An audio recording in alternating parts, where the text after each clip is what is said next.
Good morning, everyone. It is 9 a.m., so we're going to go ahead and get started with our College Day seminar. I want to thank you all for joining us here this Saturday morning, especially our great panel we've got lined up for you. My name is Jeremy Fryman. I'm Senior Director of Golf Development at the GSGA, and hopefully I've had a chance to meet some of you over the years, but just wanted to welcome you again. I think it'll be a beneficial morning for everybody. Obviously, we've got a great group of juniors and their families in the session today, and you all may be on different points of your journey of junior golf or high school golf, or working towards playing collegiately or beyond those current entities. So I think we're going to have a lot of good information for you this morning from our panelists. And I think the college recruiting process can oftentimes be challenging or confusing. And that's what our goal is here today, to kind of get you some information. There's also a wealth of information on our College Day website. So I invite you, if you have not looked at that, I would definitely go check that out, and I'll send out a follow-up email after this meeting for you to go take a look at the items and materials that are available to you on there. But a lot of good information about the recruiting process, including the Ping College Golf Guide, different eligibility requirements at each level of college golf, information about club golf as well, which we'll touch on a little bit. And it also includes a list of colleges and universities here in our state of Georgia that have college golf programs and club golf programs. So really great resource for you. And I invite you to check that out following the meeting if you have not done that. So I also just want to introduce quickly our new Director of Junior Golf, who's been on board with us since mid-January, Lisa Swanepoel. She's joining us on the call this morning and sitting in. But oddly enough, she comes to us from the college coaching world, where she spent the last 2.5 seasons as the women's coach at Texas A&M Commerce in Texas, and prior to that she was a graduate assistant at Columbus State for the men's and women's program. So she's excited to be back in Georgia, and in her new role as Director of Junior Golf at the GSGA, and she's hitting the ground running and getting involved in everything that we do. So excited to have Lisa on board as well. Lisa, you want to say hi real quick? Good morning, everyone. Excited to have you guys all here. Like Jeremy said, I know the pathway to college golf, and this is a great place for you guys to start to get some information. And you guys, there's resources here for you guys to reach out to us if you guys have any future questions as well. Thanks, Lisa, and feel free to chime in as well during the discussion. So I'm going to get started really quickly by just introducing our panel, and that way everybody knows who's on the panel. And then we'll go through a couple more housekeeping items before we get started. So our first panelist is Nikki Getz. He's president and founder of NikkiGetz.com. Nikki's been an independent consultant for over 328 families in pursuit of college golf since 2011. He is a partner advisor for the AJGA and Junior Golf Scoreboard. He also, prior to this, coached Division I college golf for 10 years at 4 different schools, including Florida State and Mississippi State. And Nikki, in his own right, is a very accomplished player at various levels of competitive golf. He was a 3-time All-American at Clemson, and he was also inducted into the Clemson University Hall of Fame in 2020. So Nikki, good morning and welcome. Yeah, good morning, Jeremy. Good to be here. Thank you. Thank you for being here. Our Division I representative is Josh Brewer from the University of Georgia. Josh is on the road today as college golf coaches often are, but appreciate him joining us. He's in his 11th season as the women's golf coach. He's led the Bulldogs to 18 individual and 15 team wins, headlined by 2 NCAA regional victories during that time. Georgia's most important or impressive performance came in 2022 when they advanced to the match play at the NCAA championships for this first time since that format was adopted in 2015. They finished tied for 5th overall at that competition. Prior to arriving at Georgia in 2012, he spent 4 seasons as the assistant coach for the men's and women's programs at Southern Cal. And Josh played collegiate golf at Indiana University. And during his senior year, he birdied the final 2 holes to finish second individually, and helped the team win the 1998 Big Ten championships. Upon graduating, he entered the business world as a financial advisor for 3 years before returning to Indiana to begin his coaching career, where he enjoyed much success over the next 6 seasons at Indiana. So Josh, good morning and welcome. Hello, everyone. Thanks, Jeremy, for that. Yeah, I'll stop when it's my turn to talk. So thank you. That's good. Thank you. Our Division II representative is Todd Selders of the University of West Georgia.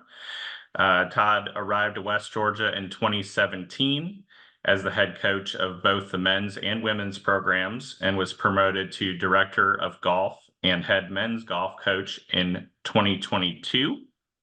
In 2022, that year, he led the men's team to a berth in the NCAA regional. And during his 4th season, he guided the women's team to their 2nd Gulf South Conference title in school history and a trip to the NCAA regional. Todd came to West Georgia with over 20 years of college coaching experience, most recently, prior to that, serving as the director of golf and head men's coach at Charleston Southern.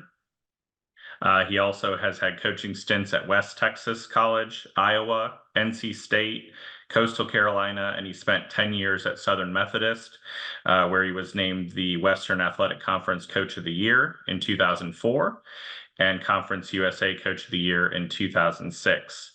Todd played collegiate golf at Central State University in Edmond, Oklahoma, and began his coaching career as the men's assistant coach at Oklahoma from 1997 to 2000.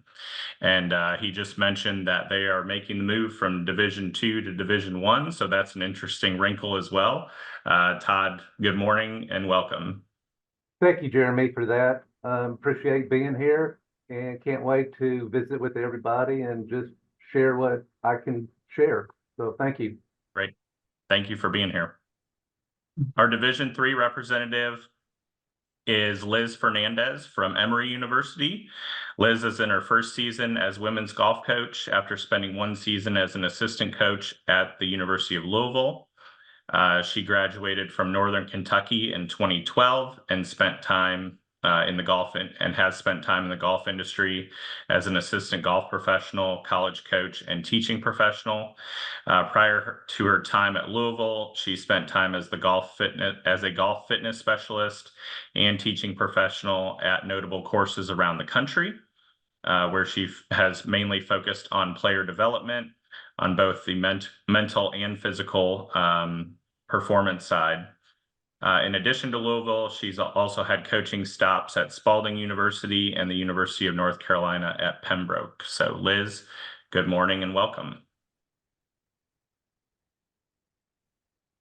Thank you, Jeremy. Happy to be here. Excited to get started.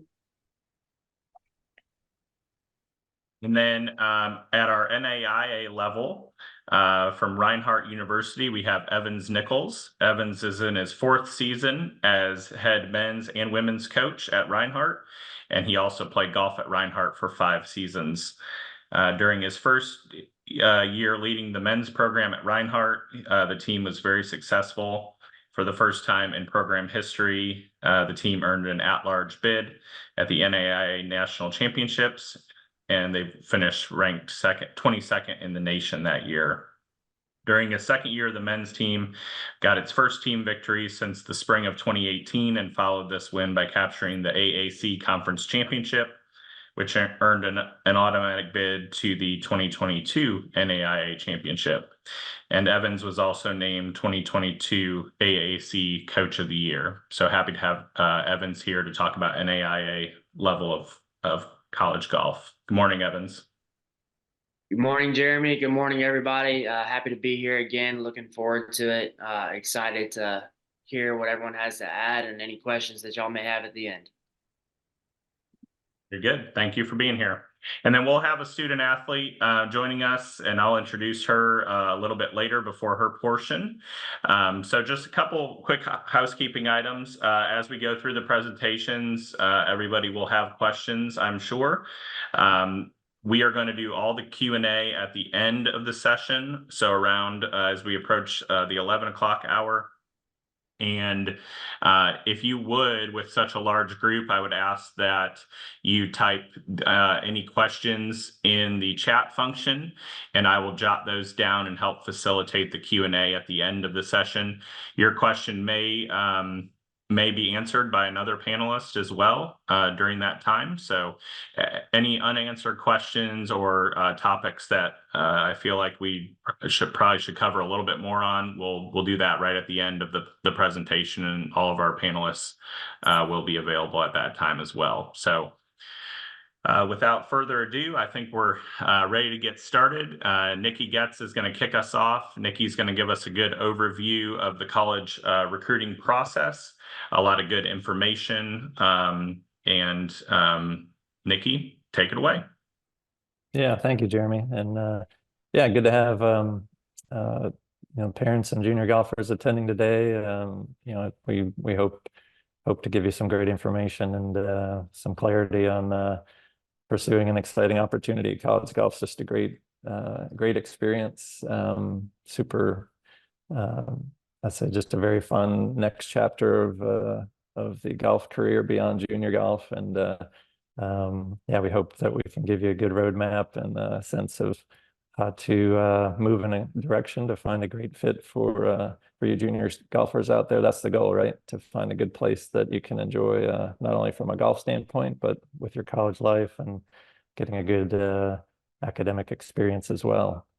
So what I'd like to do, Jeremy's given me a good collection of topics to cover. So I'm going to kind of bundle it a little differently, but we'll certainly touch on all the important points. Definitely want to run through some things related to just some good education and preparation ideas, I think, for really no matter where you might be in the process as a junior golfer.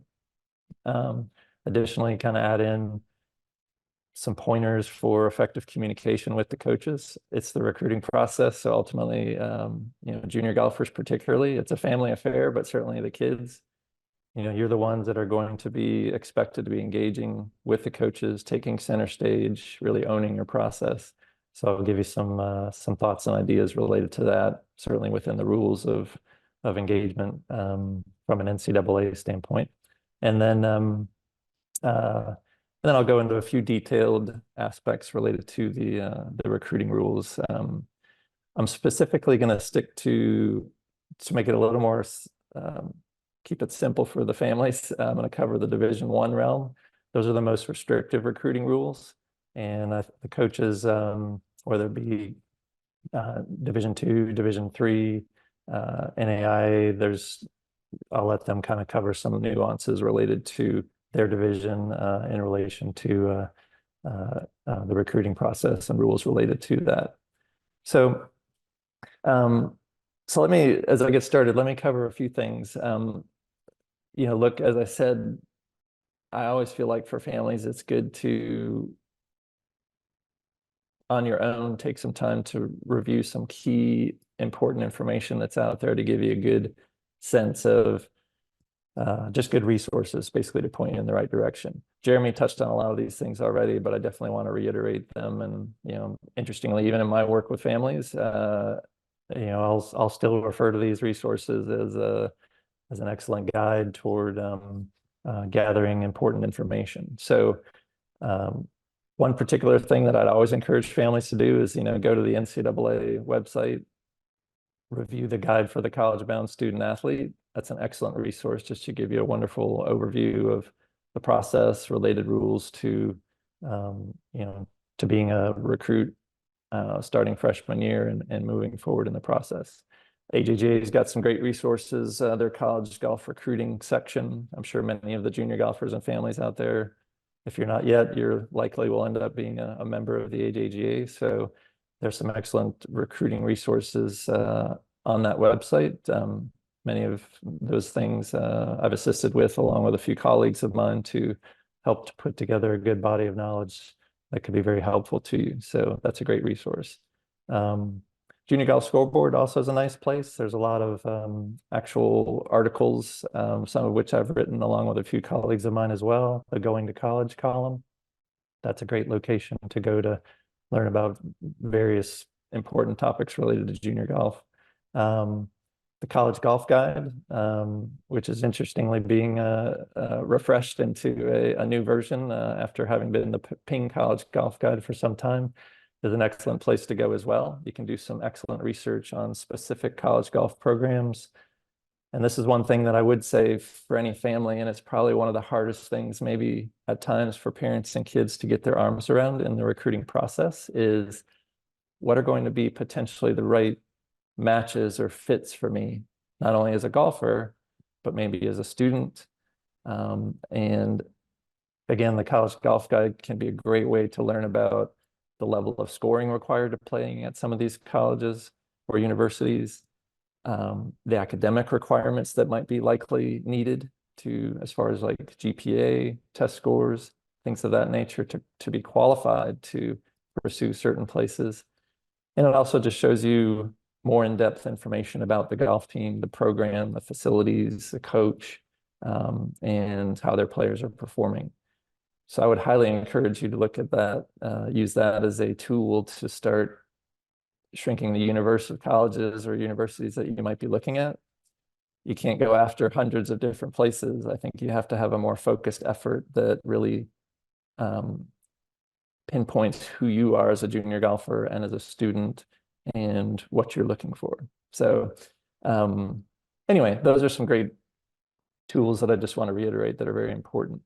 So a few things that I always feel like, as you think about, the junior golf recruiting timeline, if you will, I would basically encourage, even before freshman or sophomore year, early on, I think kids should definitely be doing certain things that are important to set the stage for a good process. So a few ideas, definitely I would encourage, if you're playing junior golf, you're traveling as a family, even if you're not traveling to tournaments, but just on general family travel. And honestly, you could, again, you don't have to be in high school to do these things. Go watch some college golf. I'm always surprised at times as to maybe how, not very often families will go to watch, the coaches and players interact, see the talent levels, just get a clear view firsthand of what the opportunities and what that looks like. As a junior golfer, that's what you're looking to go do. So it would make a lot of sense to, attend some college tournaments along the way. Additionally, you're going to inevitably, if you're traveling to junior tournaments or even on just family trips, you're going to be driving near some college campuses. You don't always have to do a formal tour, but definitely get out of the, get out of the car, take a little walk around. The more you can see earlier on, you're going to have a much better sense of the type of school setup, the location, the look and feel of the type of college and location that might be more suited to you. And you're going to start to notice things that are attractive to you and some things that you're like, hey, you want to stay away from, or that you don't like. That's an important exercise, I think, to keep in mind. And again, you don't have to wait until you're in high school to do those types of things. Additionally, there's a lot of college golf camps out there on occasion. I think that can be valuable. It's nice to be able to get in front of the coaching audience, just to be around them, understand the coaches' mentalities, their philosophies, how they view things from the junior golf side, and really how they work and their perspectives as a leader for the college golf teams. Certainly you get to showcase your skills and learn more about college golf, but just being around the coaching audience, I think, is valuable and will pay dividends as you move into high school and eventually get to the point where you can have formal visits and phone calls, visits, things of that nature with coaches, more personalized engagement. You'll be more ready for that at that time. So something definitely to consider. I would say that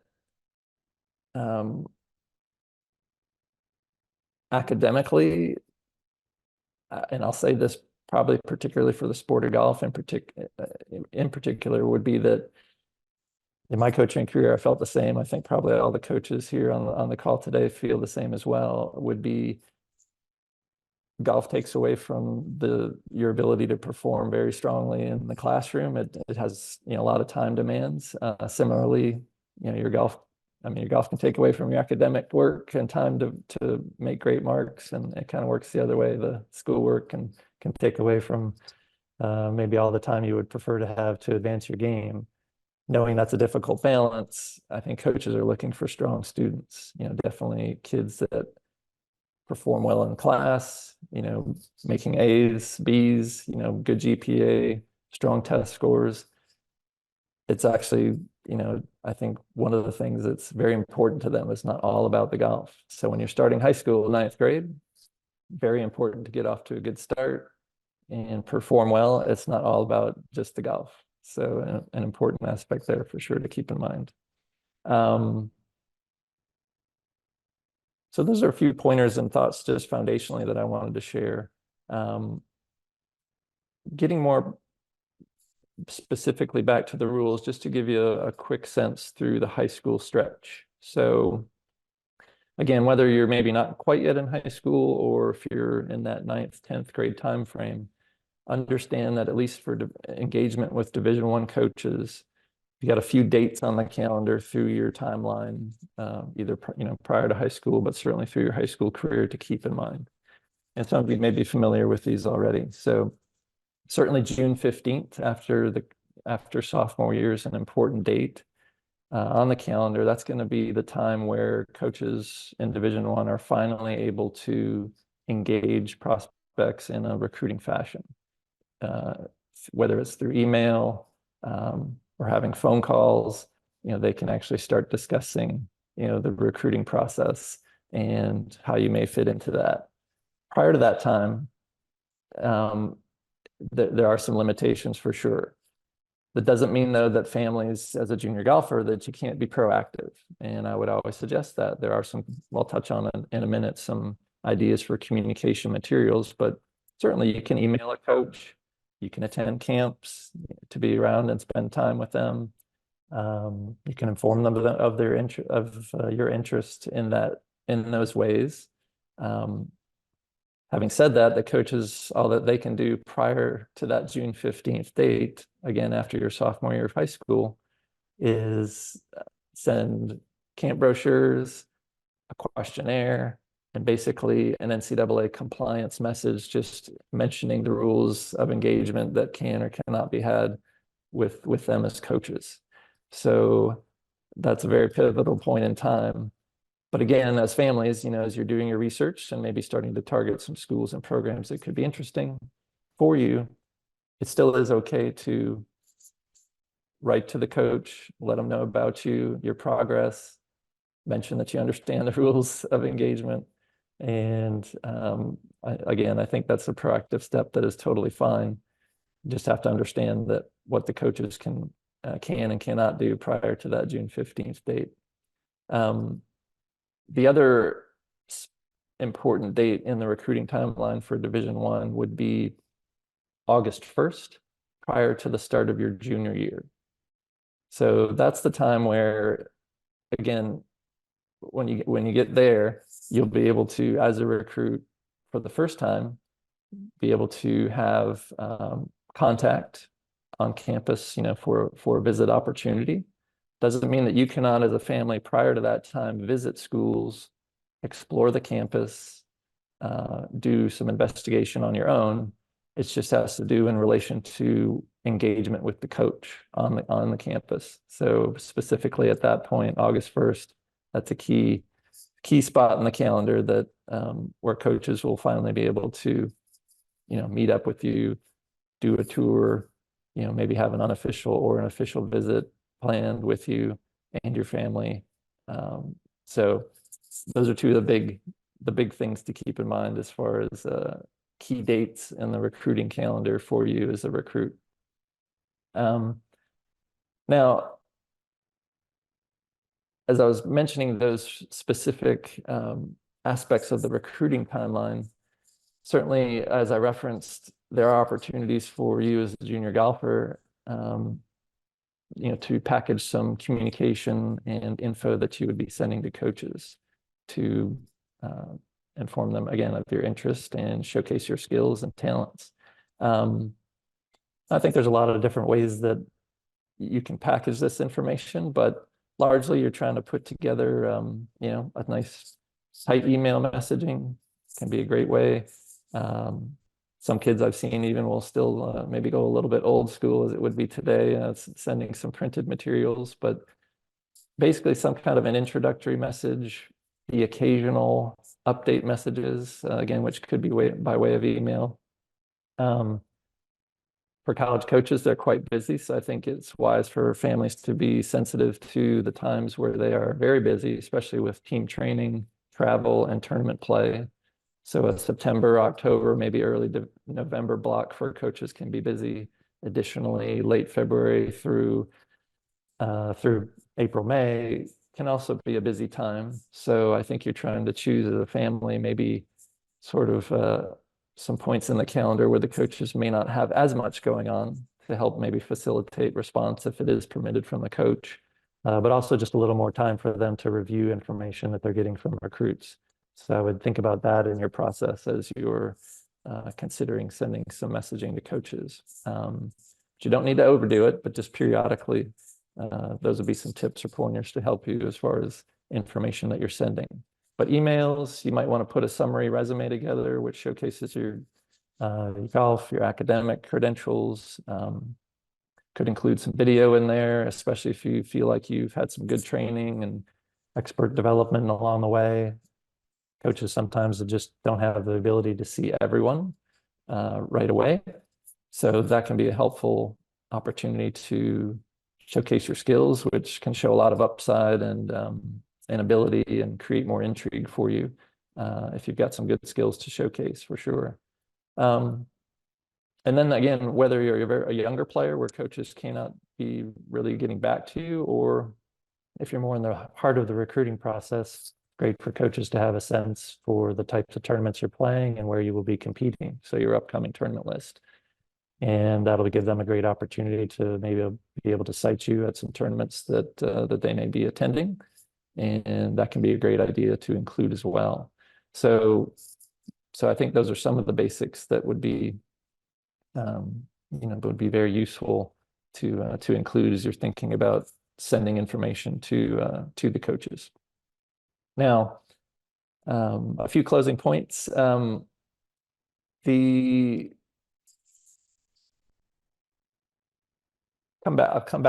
back to this, which I touched on earlier in the call, again, and in my work, this is something that I'm always trying to help families with, is to really understand where are the hunting grounds for them and their child. And I think this is a key thing. It's you really have to define your list of schools. Maybe you're starting out with about 25 or 30, but eventually it'll kind of shrink to be a little smaller. But it's important to have definition to the places that you think academically and with where you are today with your golf, and maybe with the gradual progression you might have, where you could potentially fit. And if you're looking at data on the college golf websites for the teams, understand that, look, college golf's harder than junior golf. It plays harder. So if you're looking at the scoring averages of the top 3 or 4 kids on the college team, understand that coaches are looking at your scoring average, probably saying, hey, we're probably adding a stroke, maybe more to that junior golfer's scoring to equate it to maybe what we're looking for as someone coming in the door that we hope might push the top end of our lineup. So that's a good way to maybe gauge a bit with the scoring level of college rosters that you're looking at to see, hey, how close am I to maybe performing to the level that some of these team members are and teams that I'm really looking at.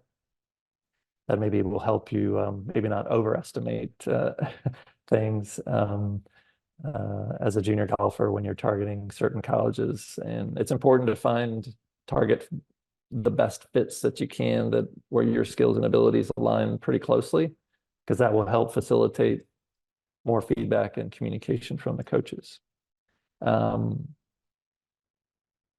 Two final little things, as you get kind of through the recruiting process, as you've done some visits, coming closer to making your decision, making that final decision. There is the signing process, so that would end up occurring. It occurs during the second week of November, and that would be the official signing period where if you are pursuing a school where you're receiving a financial grant and aid or scholarship, you would have the chance to sign a national letter of intent. And so you basically sign an NLI document. You would also be able to sign the financial aid or scholarship paperwork as well at that time in November. And that would be the first time officially that you could do that as a part of the signing process.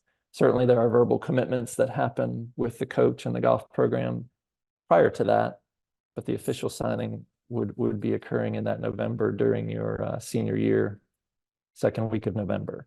So that's an important date on the recruiting calendar as well to keep in mind. So that was a quick overview. There's so much to unpack within all of that, but I hope that gives you a good overview and perspective currently of a lot of the basics. And I know the coaches will have some great details to fill in along the way. So I'm going to turn it over to Josh Brewer, and he's going to give you a great in-depth perspective, being a current college coach at the University of Georgia. So, Josh. Nikki, thank you for all that information. It's, hopefully, everyone took it in because it's extremely important. And I'll just let you go and do my part too. You're doing a good job of explaining everything. As everyone was introduced earlier, again, I'm Josh Brewer, head women's golf coach, University of Georgia, going on almost year 12. So it's been a fun journey for me. Thank you all for participating. A little bit Division I. I'm going to talk mostly women's. That's what I've been coaching for over a decade. I'll give some men's information of what I know. So we have over 300 programs at the Division I level. I think most of you probably on here know we're in the Southeastern Conference. We, again, so you kind of got to decide. You go through this too. You got to find schools like at Georgia that's, again, a massive player in athletics and on TV, but also you got all these schools everywhere across the country that have amazing golf programs, amazing histories, and continue, connect with them. On the women's side, we get 6 full scholarships. On the men's side, they get 4.5 scholarships. And we are, as you go through this process, we are a sport, and we're allowed to break up all our scholarships all the way down to, most of us can give what's called books, 3 or 5%. We can go all the way down to that number up to 100%. And in today's world, if you follow news through the NCAA, what a scholarship look like is continuing to change. And it might change tomorrow. What I say today might be obsolete, truthfully. It's happening so fast at our level. And, my big thing to you is, like, I would challenge you, if possible, find the school that fits you the best. And if it would be a little bit of money, I would say it's worth it, truthfully. And that's just an important piece as you go through the process. And as Nikki said too, you'll find a lot of Division I information out there, scoring averages. You're going to see. We finally got our ranking system up. They're putting more data up there. You can find all that information on a platform called SpikeMark. You'll see the rankings of teams, of individuals, and if you're wanting to play at the Division I level, I think you should talk to, players who have gone to a school, players who have graduated, and most of us will tell our players, just speak the truth. We're not unicorns and rainbows every day. There's going to be days, again, we have to make very tough decisions as coaches, and as you go through this, some things parents I would and players I would tell you I would tell you to ask, like, I want to know how I can get in a lineup if I'm going to a school. It'd be one of the first questions I would ask a coach if I was back in the recruiting process of, how do you choose your team, and do I get multiple chances to compete? Because hopefully you're not going to that school, if you're on this call, just to root on a teammate. You're there to try to become better, better at golf and play at that level. So that'd be, one question. Also, roster management of it. You're going to have 8 or 10 golfers probably on most teams you go to, and most of you on here are probably the best golfer in your area, maybe the best golfer in the entire state of Georgia, maybe the best golfer in the Southeast. And remember, if you look at rosters, a lot of programs are recruiting not only Georgia, they're recruiting the world, and try to find the fit that works best for you. And the important things for us too, as you go through, is like, remember, June 15th is an important date, as Nikki mentioned. August 1 is an important date as you continue this process of information.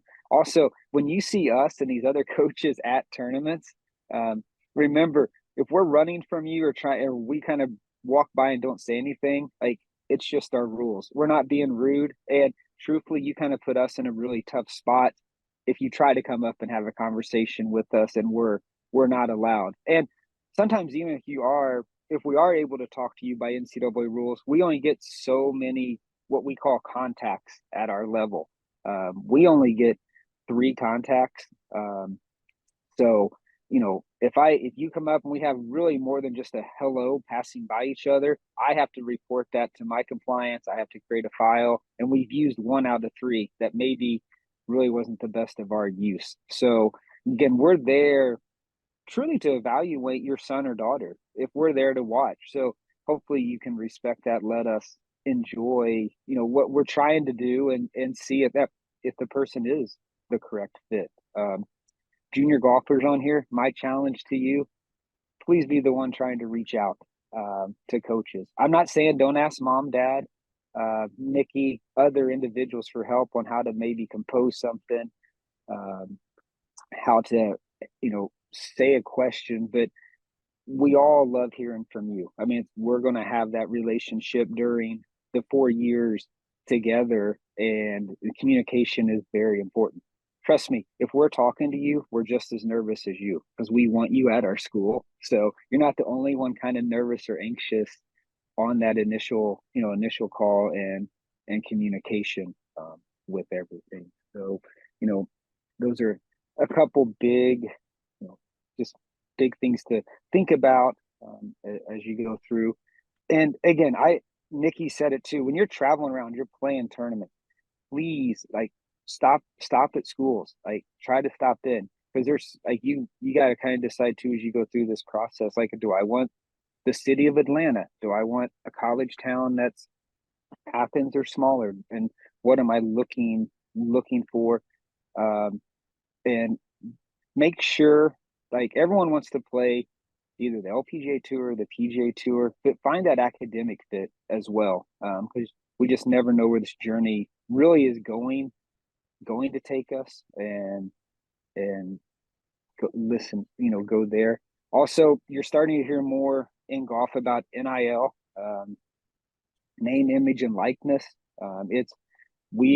You're going to have the student athlete on here. She can talk a little bit more about it, but you're starting to, be able to be paid for who you are as an individual.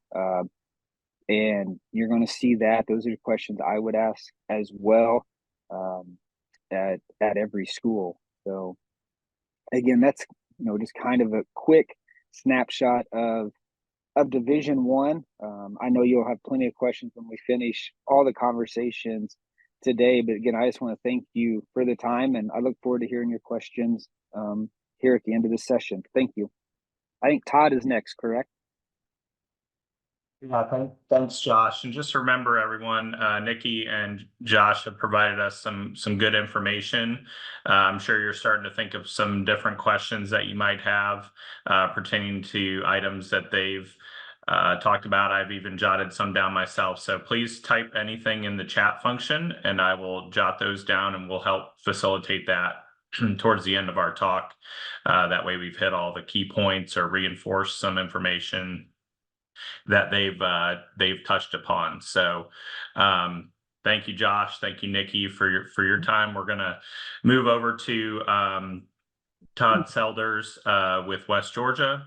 Todd can talk to us a little bit about the Division II level. I've also asked him to kind of talk about, from a coach's perspective, some of the student athlete schedules, responsibilities, from how he sees his players kind of managing golf and school.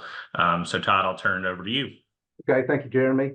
I'll be honest with you, between Nikki and Josh, I probably don't have anything to say.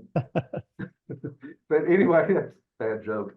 Anyway, what I do before my freshmen even get here, I've got a list of items. It's from Dr. Bruce Fleming, parents and juniors, if you want to write that down. In addition to the AJGA and the Georgia Southern Golf Association, I've found that it's called playcollegiategolf.com, and it helps you.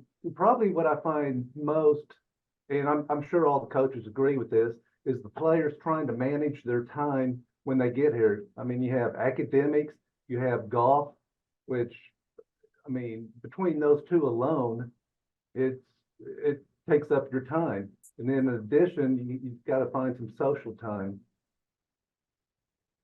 Sorry, I just had something pop up on here. I don't know what it means. Okay. But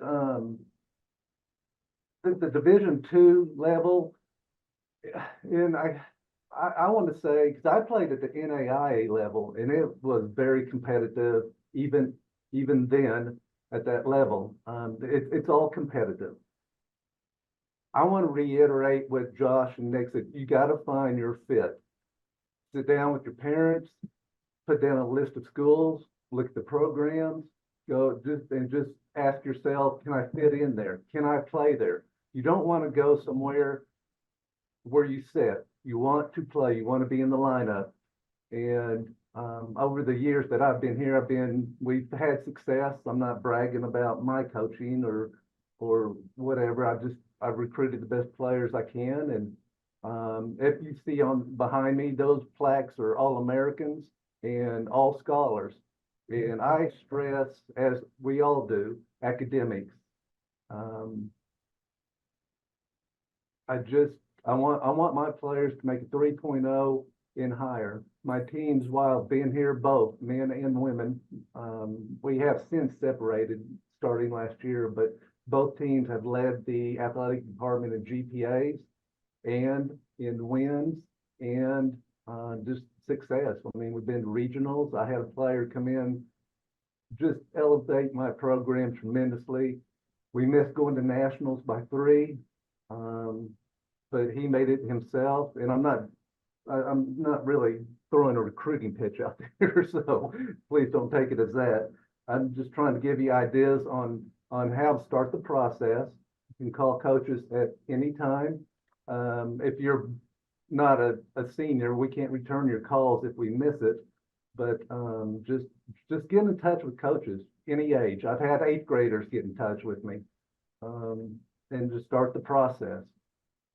And like I said, just Ping has a great start on how to get the process started.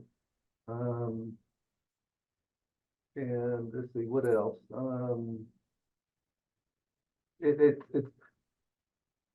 It's a different level, like Nikki was saying. Junior golf, and then you have high school golf, and then you have the collegiate, and it's just a different level. And if your goal is to go beyond the collegiate level, then I mean, it's a lot of work, and don't be afraid of it. And then, like Josh was saying, don't be afraid to, I mean, just call coaches. Just if you do go to a tournament, just go up and introduce yourself. And if they are not of the age that we can talk to them yet, all we can do is say hi and say thank you. But just it's an interesting process on both ends. That's all I can say. And it's also a great process. And I had in my career, I loved it. Loved playing collegiate golf. And what I tell my players when I bring them in a first meeting, I go, when you graduate, if you look back at your career, what are the highlights? What are you going to say you were able to accomplish? And that should be true for any player at any university or college or school. And you just want to do the best you can and work the hardest as you can, and just I'll throw this out there as a great example. Zach Johnson, he was, I think, the number 5th player at Drake, and now he's made millions on tour. Am I saying you can do that? Well, it's up to you, but just go to wherever you want to be the fit, and just have a great career. That's all I can tell you. Jeremy, I'm trying to see what else I could cover. You will have a lot of responsibilities. Todd, maybe you can touch on from a coach's perspective as pertains to student athletes.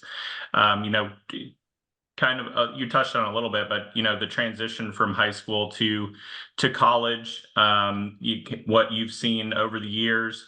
In particular, now you're not only representing yourself, but you're representing a brand at the school, and coming in kind of as a freshman, and what you've seen, and maybe some advice there, and how to manage that, because it can be overwhelming, I'm sure.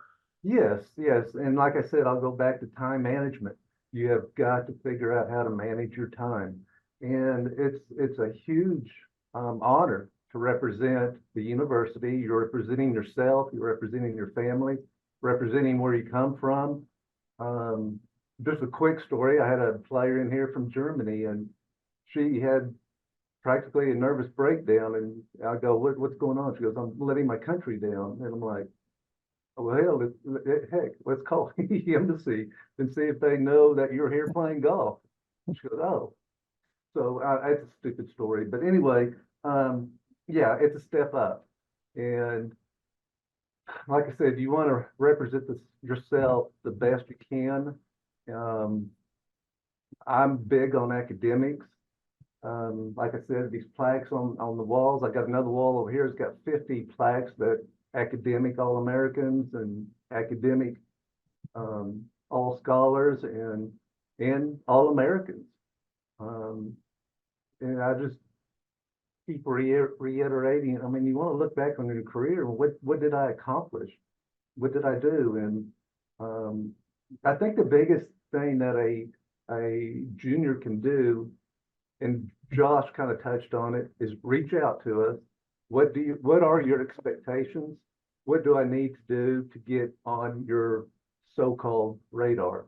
I always say just email us, keep us up to date on your tournament play. I have the old cliche that what I look for is high GPAs and low scoring averages. That's pretty much sums it up.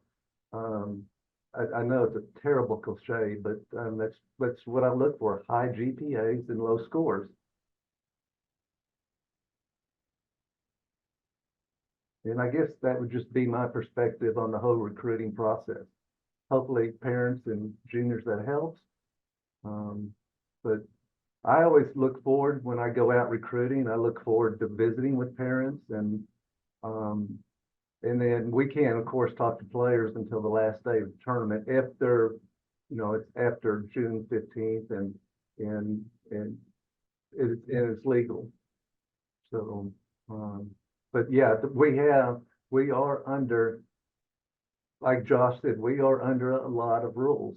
And sometimes parents just don't know that, because I've had a parent, hey, how come you're not returning my calls? I'm like, I can't. And I just explain real quickly the rule, and then just, hey, whenever it's June 15th or August 1st, then we can move a little bit more forward. But my biggest take would be start the process early as you can, and just get the names out there, and make the coaches aware that you have interest in their program, in their school, and just go from there. We just had a question come in, but I was gonna have you touch on it anyways, because it fits well with what you're talking about. Can you just give a quick overview of what a day in the life of a college golfer looks like, or even, a multi-day stretch or a week, even, as it pertains to workouts, school, qualifying, etc., just kind of high level? Yeah, absolutely. And I'm sure all the coaches on this panel, we all have different schedules, but mine is, I want the kids go to class from 8 and get out by 1:30. We start practice at 2, and we go from 2 to 5 if we just have a regular practice. And that's Monday through Friday.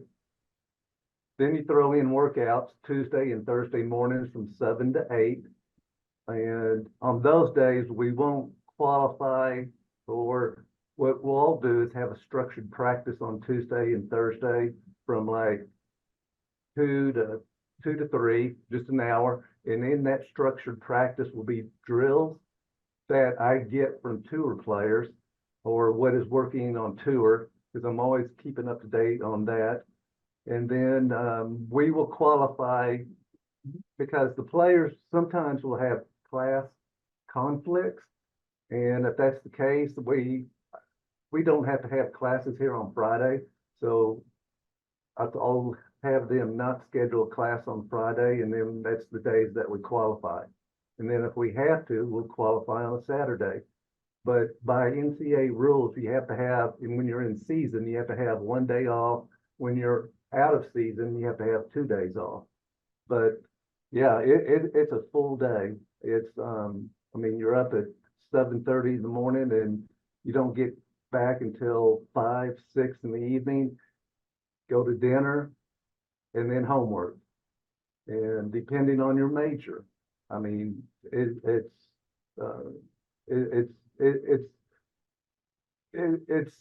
I want to call it, and I hate referring to it as a job, but yeah, it's your job, and it can be sometimes overwhelming. Some can handle it, some need help, and that's what we as coaches are here for.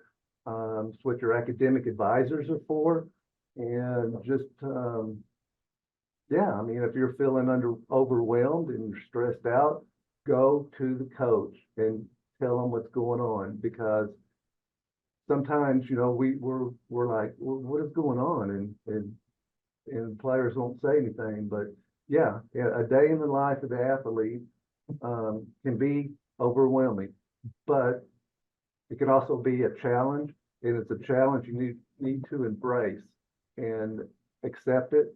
And just like I keep saying, be the best you can, student wise, athlete wise, because you come in as a student athlete, and there's no greater honor than being a student athlete and making.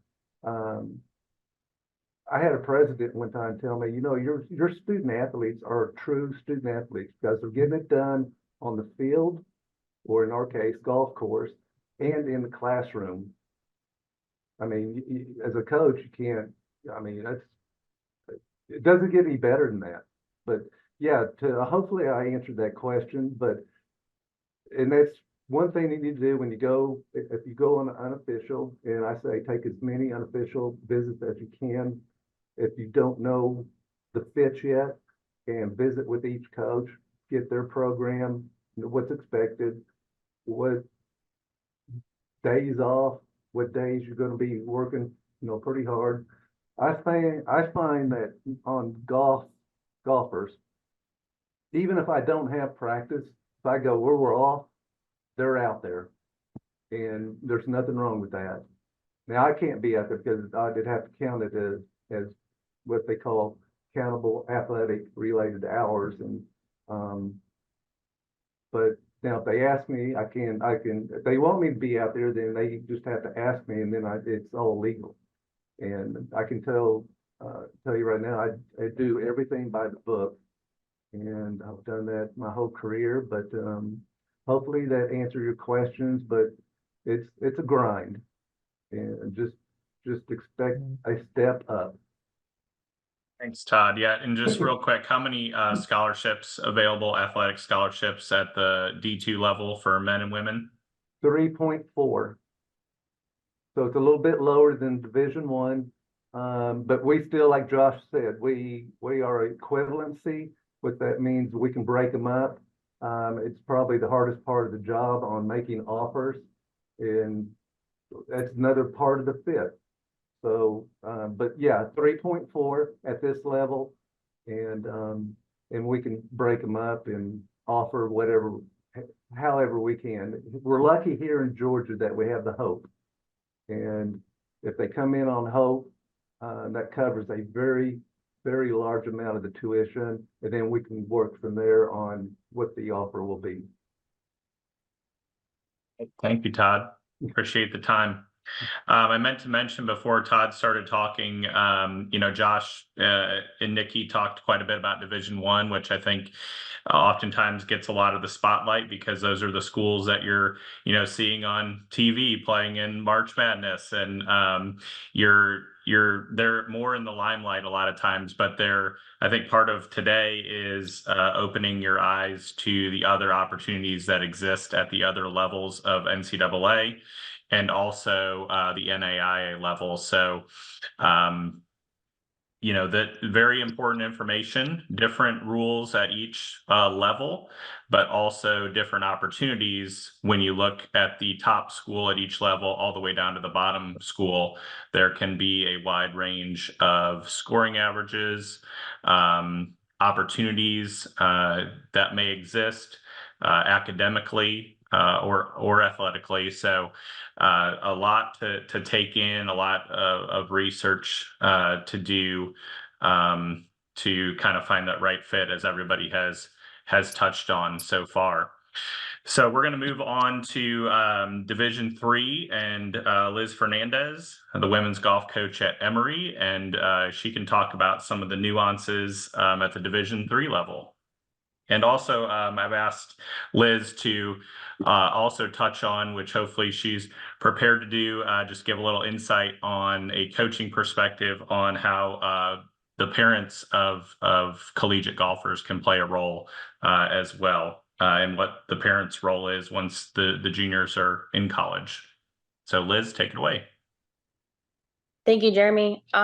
Just a quick overview of kind of the differences, and I think that's usually the biggest question people start with is, what is the difference between the different levels as far as rules go or expectations? And the nice part with D3 is that there's not a lot of rule restrictions. I can talk to any player at any age, not just at camps, but you can send emails, you can send texts and communication through Instagram or anything, and I'm able to actually respond to those. So I think that's nice to give you a perspective of actually being able to communicate with some of those younger players and get some feedback to you on what we're looking for.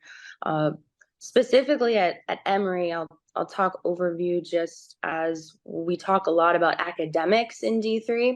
So Emory specifically is very much academic. So we have academic, financial, and golf as kind of my three areas that I kind of discuss with future recruits or parents about the differences between the levels.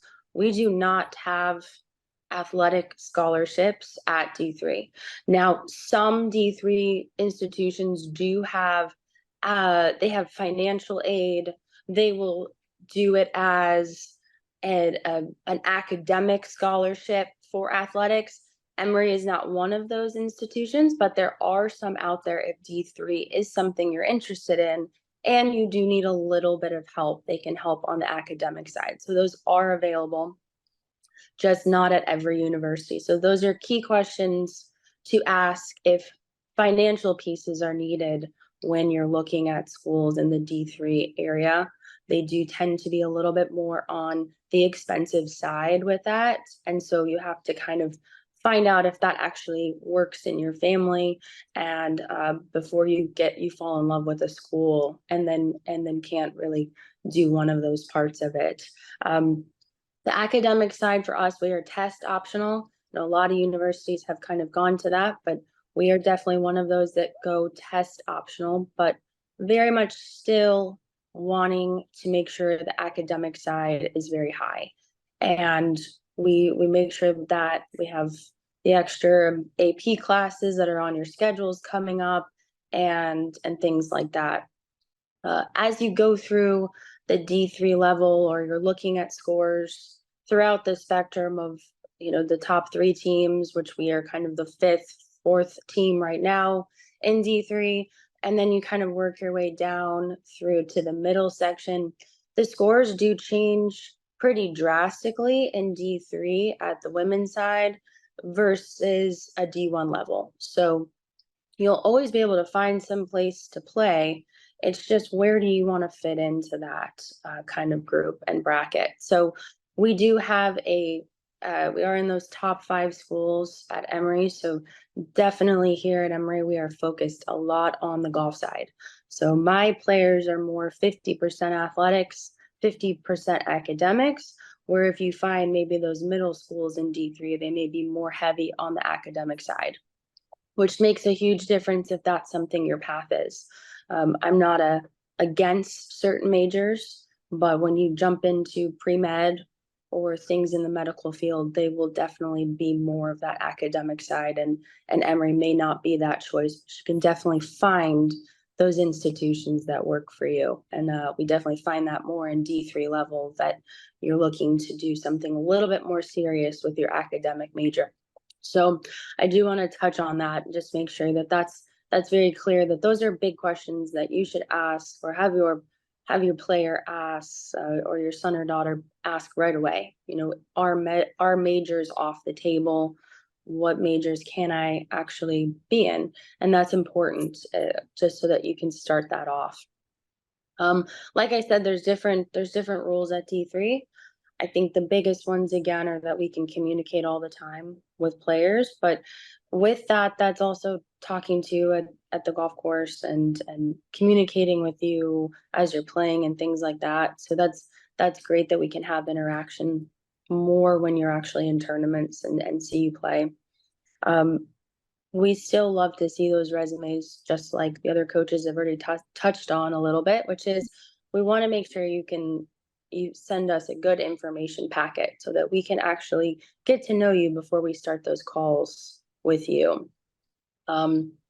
With a little bit of our overview of kind of what the parents' roles are in college coaching and how that kind of develops. My team is kind of split internationally, and one's in the States. So we definitely have parents, and we encourage parents to come and support their students, their student athletes, come to tournaments, be around, and that is something we love to have. We do a lot of things on the road. If your family is around, you can do family nights with them. You can go to dinner with them.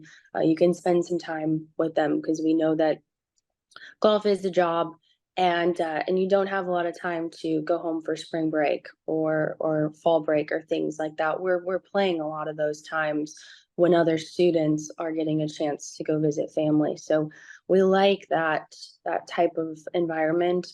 We do something specifically that a lot of our players come in early, and so a lot of those families will come and join us for the first 3 or 4 days of school, or before that, so that we can get to know them. So we have a big parent welcoming in our athletic department that makes you feel very welcome, and feel safe to leave kind of your son or daughter there, because some of them are international with that.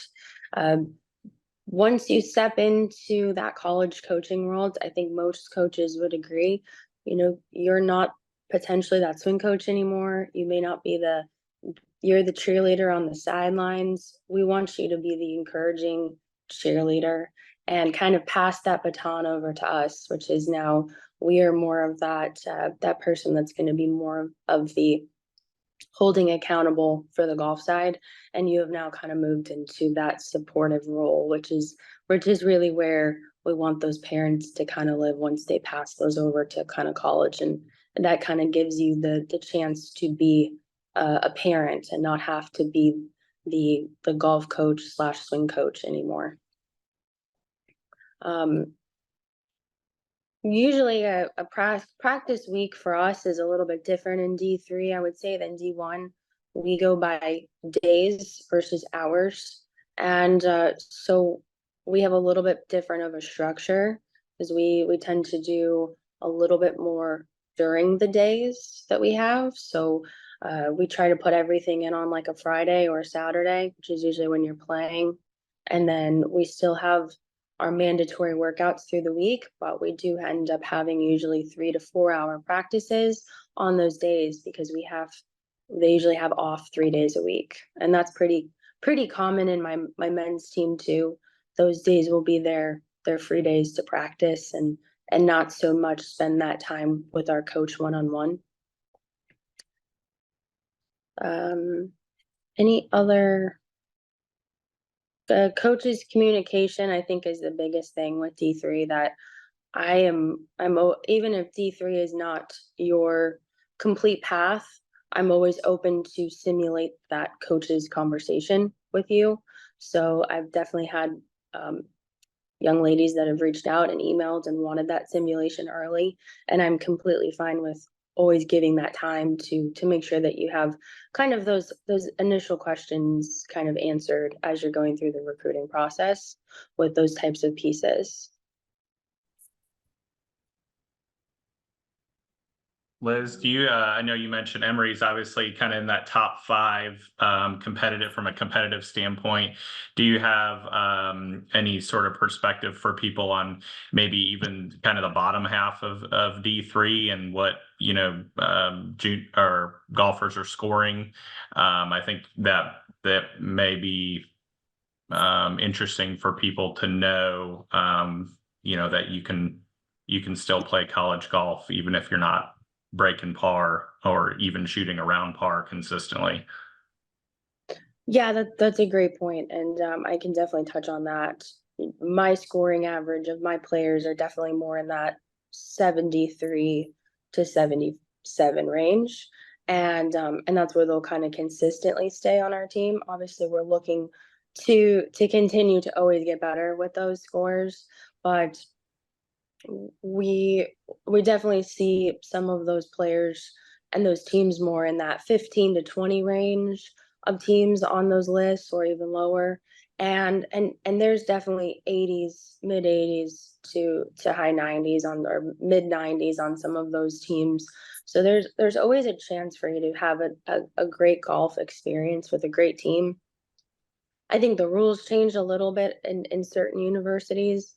We obviously miss class, and I think that that's a big thing to touch on is we miss class as a D3 institution, where some don't. So if something that's academic that's really important to you, there are schools that don't miss class and just travel on weekends. And if that's the type of environment that you want and fits into your plan in life, that's completely fine. But those are big questions because my students are definitely, they don't have a lot of time for extracurricular hobbies. They're going to be doing school and golf.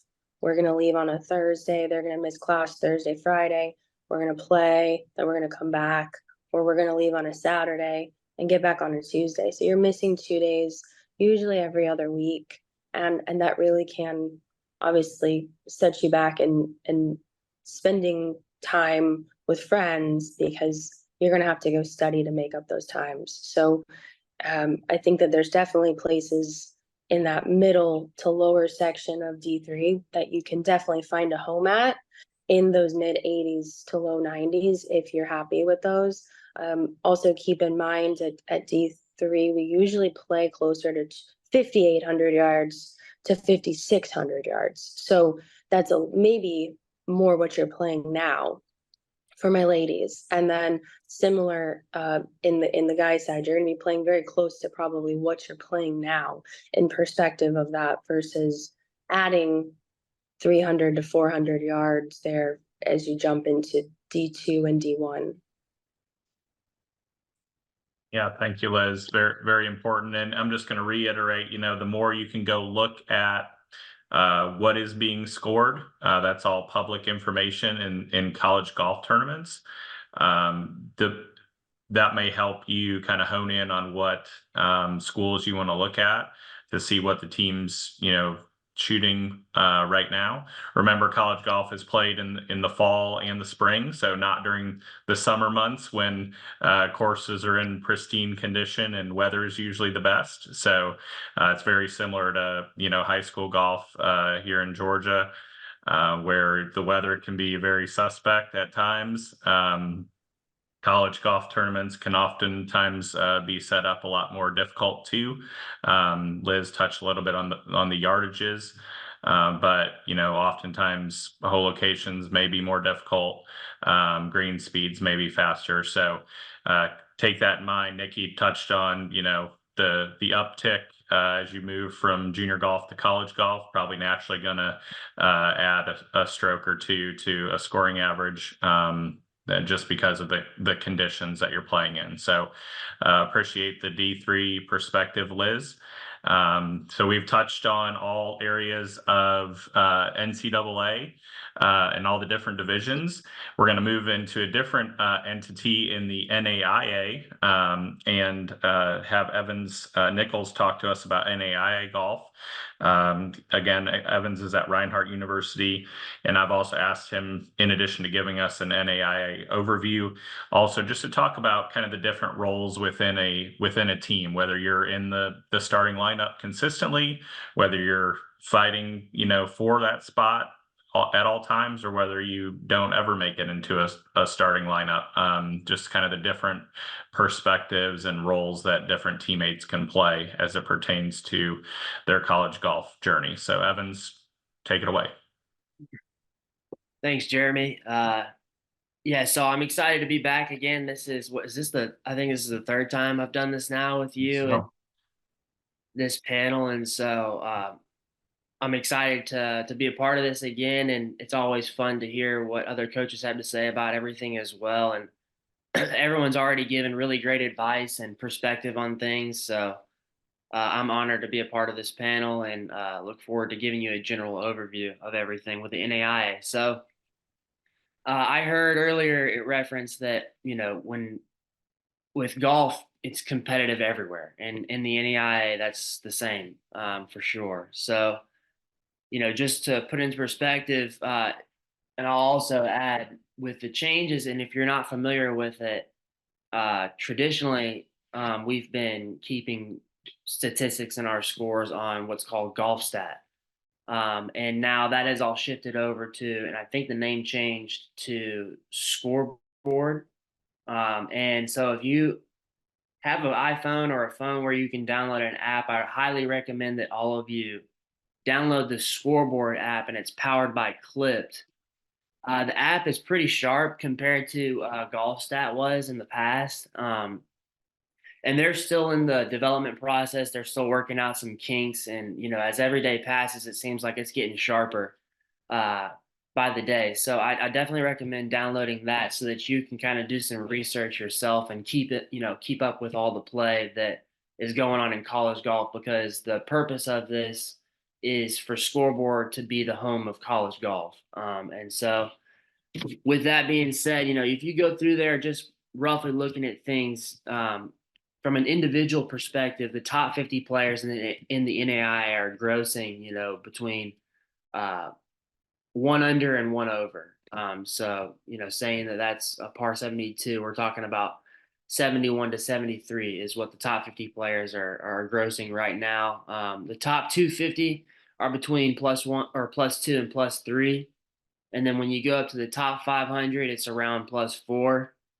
Top 750, it's between +5 and +7. So, assuming that the par is 72, we're talking about all scores that are sub 80 with the top 750 in the country is what they're grossing. So, still really competitive in the NAI for sure. It's extremely difficult to win tournaments. I mean, the most competitive teams in the country are really playing, phenomenally at a lot of events, and so it just kind of really goes to show too, though, that even in the top 750, there's still a lot of really competitive players, and it really puts an emphasis on the difference between how much of an impact one shot can make. So, if you're a junior golfer right now, wherever your scores are, I definitely encourage you to just really embrace the mindset that, one shot can make a big difference.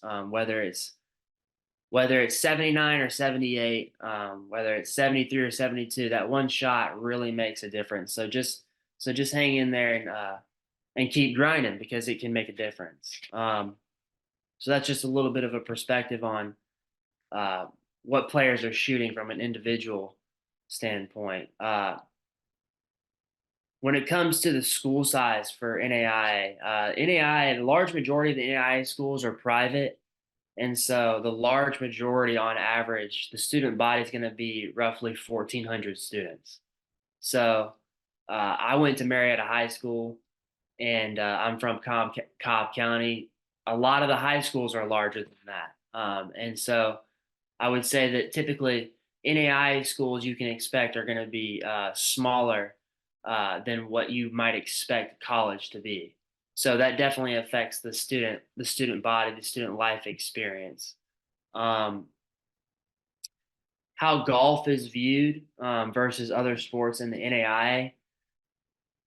I would say that it's pretty equal. I mean, the NAIA does a really good job of balancing things out and giving everyone their time in the spotlight. I've been happy since being a student athlete back in 2013 to now with how the NAIA has conducted itself and celebrating the teams in all of their sports. So I feel comfortable saying that golf is just as important as any other sport that the NAIA offers. With respect to financial aid, the NAIA, there's a ton, like I said, private schools are usually what you would find in the NAIA. And so there's a lot of academic and athletic scholarship opportunities with those. Athletic scholarship opportunities for golf, we can give 5 scholarships, but a lot of schools have come up with really creative ways, and they want the best students. Like everyone has mentioned before, student athletes is what you're going to become if you're to play at the next level. And so that means being a student first. And from a recruiting perspective, that is something that I look at a lot. It's a great sign when someone comes in and is interested in your team and they have a good GPA, because it means that, you can count on them to do what they're supposed to in the classroom and not be a pain in your neck throughout the year trying to figure out if my player is eligible or if they're in class and this, that, and the other. So, with my program as well as many others in the NAI, we all put a really strong focus on your academic performance, because at the end of the day, you're investing in getting a degree. And so that's really important because the practices that you have in the classroom a lot of the time can translate out on the course. How organized are you in the classroom? How able are you to understand what tasks are at hand, what assignments you have in front of you, and show that you're able to get it done? Well, that's the same stuff that we're going to be practicing on the golf course too. How organized are you? How prepared are you? How capable are you of understanding what the task is in front of you, with whether it's par 3, par 4, par 5? Is the wind into me? Is it coming from right to left? What kind of grass am I playing on?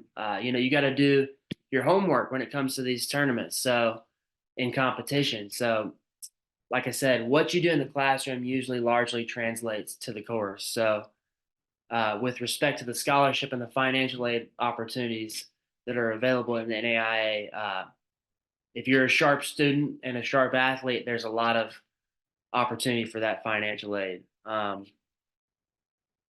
NAIA, how does it differ from the NCAA? I would say from a competitive standpoint, there's really not much. But from a student life experience, I would say that there is a difference because of the student bodies largely averaging around 1,400. That's not usually what many juniors expect, or many people expect generally when thinking about college. You know, like with March Madness going on, and football is exciting to watch. Everything, you know, with the big D1 schools, it's just a really exciting, fun environment. And that's not to say that that's not what you'll get at NAI, but the student body size is going to be significantly different. So you can expect to have classes probably between 15 and 20 students in it. Whereas in an NCAA school, you're probably going to have a lot larger classes than that. And so because of that, there's a lot more of a opportunity for intimate relationships, like with your, or much more genuine relationships and personable with your professors, your coaches, everyone that works at the university is going to know who you are, and everyone that you are peers with at the university is going to know who you are. So, I think the difference is that it's just student body size. That's the major one. And then with respect to the question of like the different roles that teammates play, I was trying to figure out how to answer this question as clearly as possible so that everyone can get a clear understanding of it. Because as other coaches have mentioned, we're tasked with a tough job of making choices of who goes to these tournaments. Typically, a roster is going to average probably around 10 to 12 players on it. And usually we're traveling with 5 and sometimes have individuals playing, but usually no more than 2 individuals. So at most, for my program at least, we're going to travel with seven players, men's and women's. But typically we're traveling usually with 5. And so whether you're on that travel roster or not, you do play a very significant role on the team because you are making the person ahead of you better by playing better, and you're pulling the people behind you to play better as well, because you have an opportunity as an individual to kind of set a standard. And that's kind of what I push with my players on a weekly basis is, be the one that sets the standard, be the one that makes the difference. And whether that's finishing first in qualifying or finishing first at a tournament or finishing last in qualifying, but shooting a heck of a score to do it. I mean, if you shot a really great score and still didn't qualify, you should be encouraged knowing that you are stepping your game up, forcing others to do so as well. And because of that, as a team, we're going to perform well. So I would say your role as a teammate is to, when it comes to getting the opportunity to show your game in qualifying, be ready to bring it and be competitive as you can with it. And when qualifying and playing is done or practice is done, your role is to be as supportive and as encouraging as you can be of a teammate. With my program, we take time traditionally after practices or tournaments where we're all together to give everyone a moment to like share their reflections on what was done for the day so that we can learn from it and figure out how to be persistent towards our goals moving forward. So I would say that hopefully what I'm saying is clear enough, but your role is to always be as competitive as you possibly can be, whether you're playing in a tournament or at home working on your game, getting ready for qualifying. Be ready to be as competitive as you can be. And when you're not playing or practicing, be ready to be as encouraging and as supportive as you can be, because as many of you are probably learning, but others I'm sure can attest to as well that are on this board or panel, that it's a mental game. I mean, it's a mental grind. And psychologically, you're going through the ups and the downs and the thing of things, and it's great to have someone that you can uh, lean on and to talk to about what's going on, and that can understand what you're going through, uh, and relate to it to where they're able to maybe help get you back on track if you're off track, or maybe keep you humble if you're getting maybe a little bit too high and mighty with yourself. So that's what I think being a teammate means, and how you should play uh, as a part of the team. Um, I hope that answers the question. If that's as clear as I could be on it. I have a tendency to ramble, so hopefully I didn't get off too much. But That was great. I'm looking forward to any questions that any of the juniors might have or parents might have. Really appreciate hearing from all the other coaches as well, and it's just been a blessing of an opportunity. So thank you, Jeremy. You're welcome, Evans, and thank you for being here for sure. So we've started to have questions roll in on the chat, which is great. And I will open up the Q&A session after we hear from our student athlete who has joined us here, and we're so thankful that she has. And but before I turn it over to her for a student athlete's perspective, I just want to introduce Lorelei Cowart. She's currently a junior at the University of Georgia on the women's golf team and studying sport management. Lorelei has played in 19 collegiate tournaments during her career thus far, and recorded her career best round of 68 this past fall at the Cougar Classic, which contributed to her career low tournament total of 2 under par for the 3 rounds.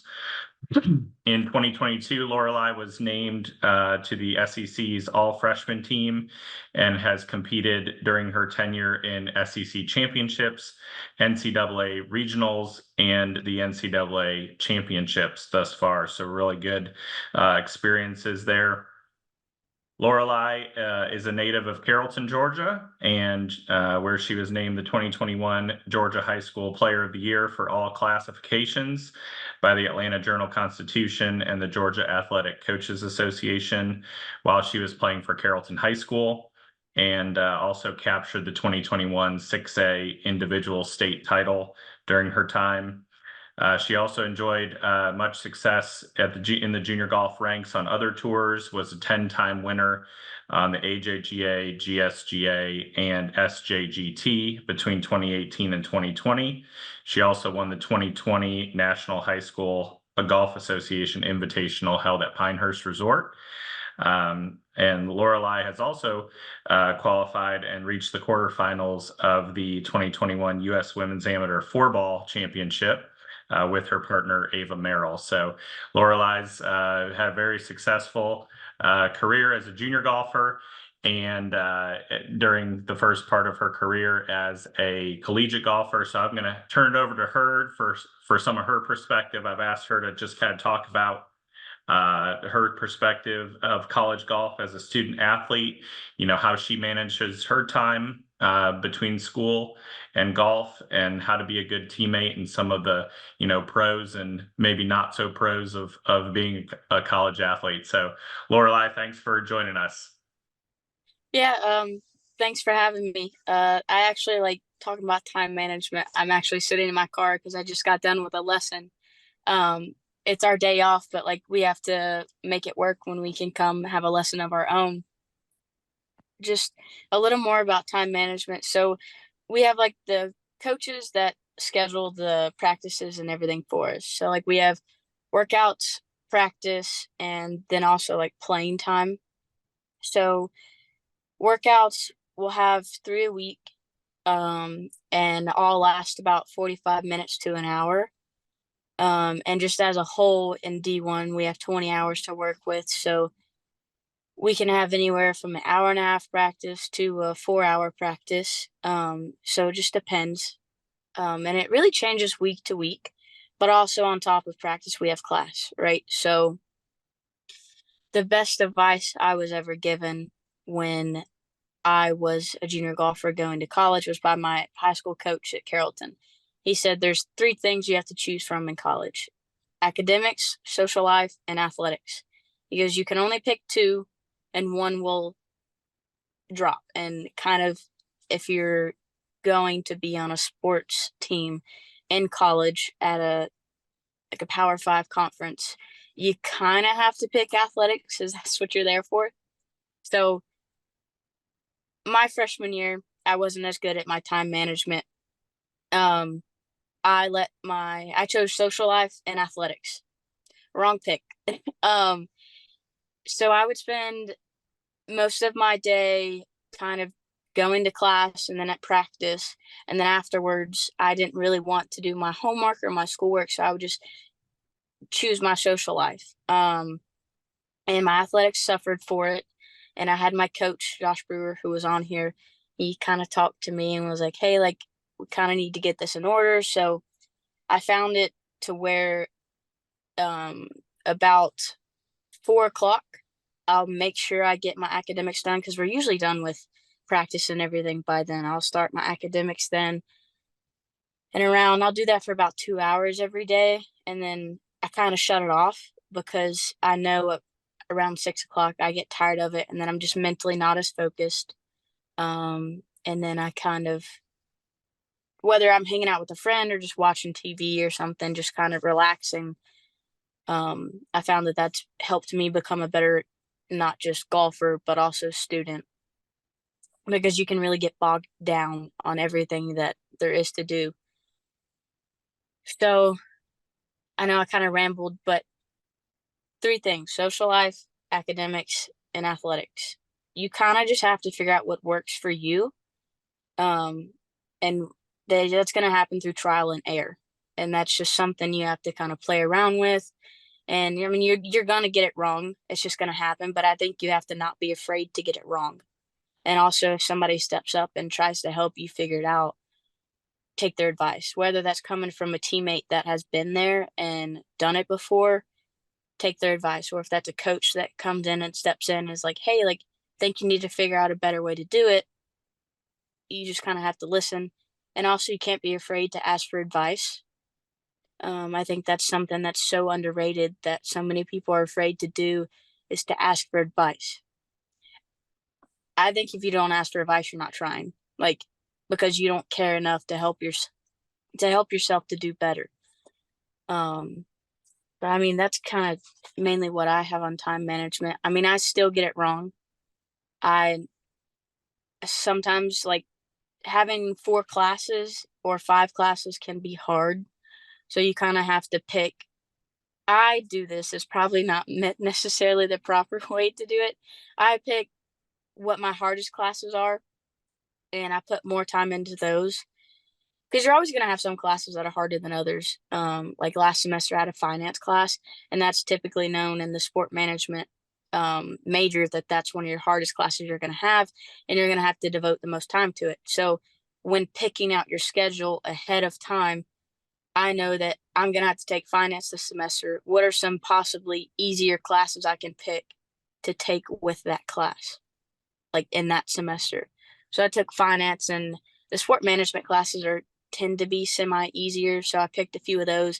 And then I always tried to have one online class. UGA luckily has that available to where you can. So having that online class makes it easier to work with time and everything like that. So, I mean, that's what I have for time management. In terms of just team aspects and how to, like, go about being a good teammate and things of that nature, I just think going out there and supporting your team, no matter if you're in the lineup or not.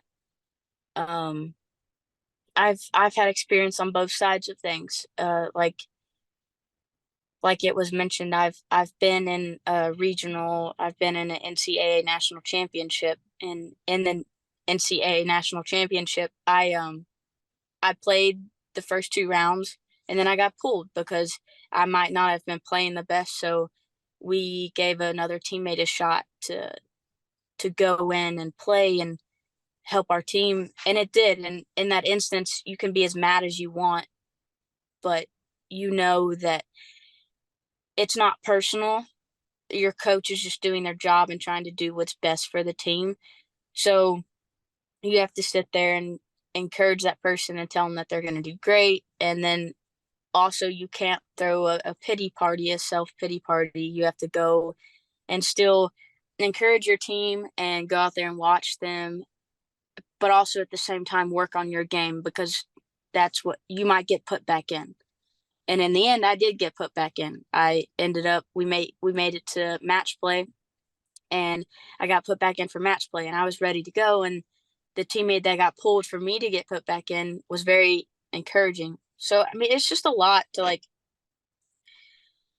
become that person that no matter what happens, you have to be there for your team, because you want to push each other to be better, but you also want to be that person if they're struggling, to be like, no, you got this. Like, you remember that time like where you did all these amazing things, you're still that same person.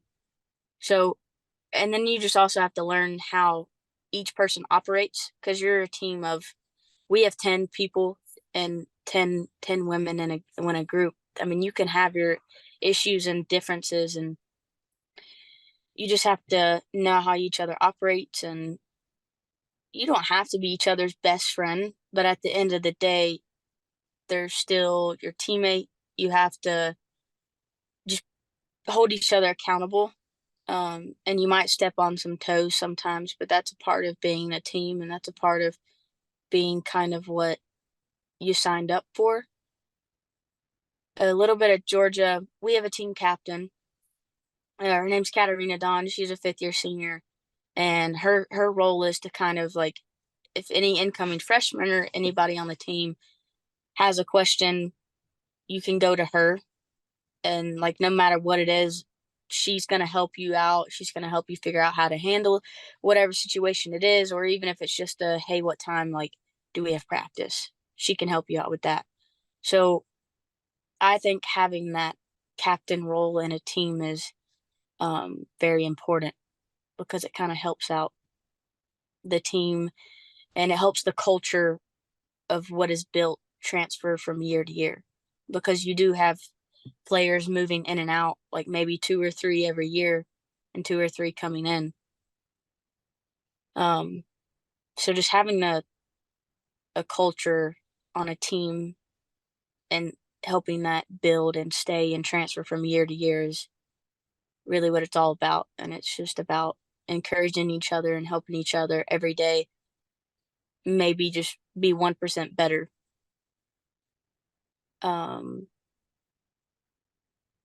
But yeah, is there any other thing I forget? That's great, Lorelai. Thank you. I think that was some very good information, particularly on moving from, junior golf, and where if you don't play high school golf, I mean, you really, golf is such an individual sport. Moving to the collegiate level, you're managing being on a team as well and being in a team atmosphere. So I know we probably have many high school golfers on the call who are part of a high school golf team, but we also probably have many who play golf individually only. So that's definitely some good perspective there about being a good teammate and how you kind of manage your time. And so I appreciate that perspective. If anybody has any additional questions for Lorelai specifically, please type those in the chat and we can ask her. We've gotten some various questions that I'll either address to the entire group for whole group perspective, or I may throw them to certain individuals. But any of our panelists, feel free to jump in. if you have insight on a particular question, but we have reached our Q&A portion, so please just keep any additional questions coming in the chat, and I'll help facilitate those. Before we dive in, I do want to, we talked about golf at the NCAA level, all the different divisions, the NAIA level. But I do want to throw it back to Nikki real quick to just give us a little bit of perspective on club golf, which can be an additional option at the collegiate level as well, and has become quite popular in recent years and very competitive, actually, if you're not playing varsity golf. So Nikki, if you could touch a little bit on club golf, that'd be great. Yeah, thanks, Jeremy, for letting me pick up on that option, which is a good one, and it probably goes back to the theme that I think many of the coaches have touched on today with in thinking about the families and the junior golfers, really like what's going to be the right fit that you discover through your recruiting process to just be a good matchup for you holistically, just as a person, as a student, and a golfer. So yeah, so club golf, you're right. It's I would say in the last 7 to 10 years, it's really definitely become an option. I've had some junior golfers that I've worked with that ultimately decided that for just that among even options that they found to go play college golf, that they really felt like, hey, look, here's this university or college that I've just been passionate about. I did not earn a college golf varsity college golf opportunity at that school, but I just really feel like that's where I want to be attending, for as a life choice for my for my next phase and being in college. So and truly, ultimately passing maybe on a different opportunity to play varsity golf. So for the families out there, Jeremy probably included the website, but it's Next Gen Golf or NCCGA.org, National Collegiate Club Golf Association.org. Go there. They've got a great search tool. There's about 500 different options out there across the country. I've proposed that to some kids at times, and it's interesting. The scoring's pretty good. They play at least a couple of weekend tournaments each semester. Then there's a regional and then a national championship each semester. I think it works particularly well if you are attending a university or college and there happens to be maybe a university course or a nice golf course facility that's close to campus. That can be quite efficient for you if you're pursuing all of your academic endeavors. And then it's quite convenient, to get together with the team, play some golf. Probably not too expensive, to pay for a membership for those rounds, just around, at the course near campus. Get over to do some practices and such. I think that's a recipe where you'll note at some of the club teams where they'll even mention that on their homepage as you do some research that, they do have a close by facility, pretty easy access. It's fairly economical or inexpensive, and they have student representatives that run the teams, and their contact information is often on those pages as well. So you can do some preliminary research and exploration to see what the setup looks like and scoring on the team and kind of how they run things. So it's a different thing, but definitely a dimension to explore as a part of the recruiting process. So thanks, Jeremy. Yeah, thank you. Very good, Nikki. Yes, and that's another resource that's available on the College Day Seminar website, is that NCCGA website to look into club golf. So Josh, I'm going to throw you a question. We've had a couple different questions about, and this is going to be different depending on each coach that's recruiting and what they're looking for. But just if you could offer some perspective, and then others can maybe jump in too if they have any thoughts on, what events should juniors be playing in? What things are important? We've talked about GPA, obviously. but, do you look at handicap or state rankings or any sort of rankings, or are you looking specifically at results of events? Just give us some perspective on that, and, what types of events and how you go through that aspect of recruiting. Yeah, thank you. I personally do not look at handicaps. I don't know if someone on here might. We simply look at tournament results, and hopefully everyone on here is paying attention to what USGA is doing now. And I mean, we're lucky enough to have a partnership now with the GSGA and USGA, trying to find their next golfers and help develop. And I mean, for the parents on here too, hopefully fund eventually small pieces or larger pieces. So I would tell everyone on here, make sure you're playing every GSGA event there is. It's important. I mean, Lorelai just spoke, and it's hard to win a state amateur. It's hard to win a state junior. It's hard to win a state match play. I'd like to. I mean, Jeremy, you have this answer, I'm sure, but on the women's side, there's probably only been 3 or 4 in the history of the state of Georgia ever sweep all those events, like the junior match play, open. And if you can do that, you can play golf at the highest level. And let's face it, from a budget standpoint, those are going to be very affordable for parents. So play every one of those. Also, then if you're going to start to branch out, I mean, I would start the Peggy Kirk Bell level for the women's side, then go to Southeast Junior Tour, then go up to the AJGA, and then USGA, and we'll find you wherever you're playing, I promise. And again, the coaches on here, we're going to play a different length than Liz in Division 3. So I'm going to try to find events that you're playing where we play 6,500 yards, so I can really start to look at comparison. And I'm going to challenge you to win. Please do not step up to don't go try to play. I don't even know the highest AJGA if you're having trouble winning the Peggy Kirk Bell, because winning is important. And as Lorelai can attest, it's hard. Like, the older we get, the fewer chances you have to win. And you think about tour players, if they win once a year, it's an amazing year.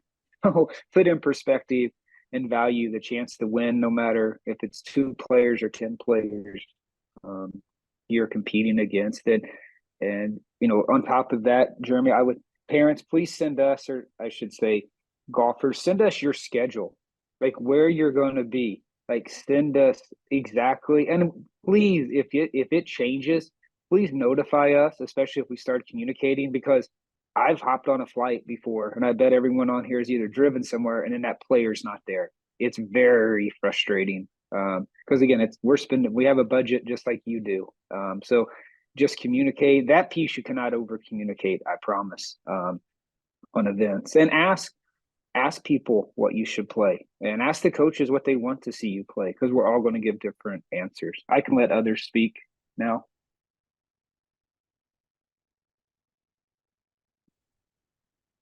I'll just jump in and say, yeah, everything that you just said is like spot on, for sure. But mainly like encouraging everyone to play in everything that they can. GSGA, anything in Georgia, really. GSGA, Georgia PGA. There's a lot of really competitive golf going on in our state. We're blessed with that. And doing what you can to put yourself in as many winning positions as you can. That's really what we all want to do. That's what we all strive to do. And so figuring out where you can get the most winning experience that you can, go for that, and get it done, and keep building confidence off of the success that you're getting from that, because it does build, and that's hard to find. So it's extremely hard to do. So that would be, I think, what most coaches look for sure. But any and all GSGA events that you can get in, Georgia PGA, playing them. I would think that the biggest jump from junior golf to college golf for many juniors and parents as well is kind of starting to wrap their head around all the tournaments that we play in are 36 hole events usually. Sometimes there's a 54 hole events. Sometimes there's a 36 holer in there. If it's different teams have different budgets and circumstances or time available with classes and whatnot. But these 54 hole events are usually Mondays and Tuesdays. And on the Monday, we're playing 36 holes. And if you don't have a lot of experience doing that or any at all, I encourage you to, if you got a free Saturday or a Sunday, and you're a junior, I mean, get used to wrapping your head around being at the golf course as soon as the sun comes up and playing on the golf course until the sun goes down. Because that's what a Monday experience is like. So whether you have the opportunity to get into a tournament that gives you that chance as a junior or not, you can do that, at your home course. So do that as much as you can. I think that would help your preparation for the next level for sure. Thank you both for that. And I think again, it goes back to where are you trying to play college golf? And Nikki, I don't know if you have any perspective on, let's say I want to play college golf at a school in California. Well, it's great that I'm playing in Georgia in my state events, but at some point I need to play golf in front of those coaches that I want to play. Yeah, we're on the same wavelengths, Jeremy. That's what I was thinking, and I touched on it a little earlier, and then Josh hit on it too, and Evans. But yeah, wherever you live, I mean, obviously we're talking to Georgia families here, but fortunately, you're in a great place with a lot of good depth of competition. So whether you're on the girls' side or the boys' side, I mean, whether it's Georgia or around the Southeast, I mean, you don't have to go far to have competitive fields to prove out your value as a player and what you can do and showcase some good scoring, but also you're playing in good fields. So it's meaningful data that you're going to be creating as you go through your junior golf tournaments. But definitely like the idea of wherever you live, you're trying to play, the key tournaments in your zone. I think, look, you don't need to start as opportunities arise and you become maybe a higher level junior player. Sure, you're going to advance to the U.S. Junior Girls or Boys Championship and wherever that's located in the country, or the Junior PGA Championship, which like this year's coming up will be a congressional in August. Or so you're going to have those opportunities that take you farther away from your home base. But definitely always be thinking of the core of your junior golf schedule should be very much sort of in your zone or region or state. And then, as you said, Jeremy, you're totally right. I think as you think about building your school list, you should indeed be thinking like, okay, what are the options? And I would encourage, look at, I mean, there's D1, and I know a lot of families I've worked with, there can definitely be a bias toward, let's really look at those places.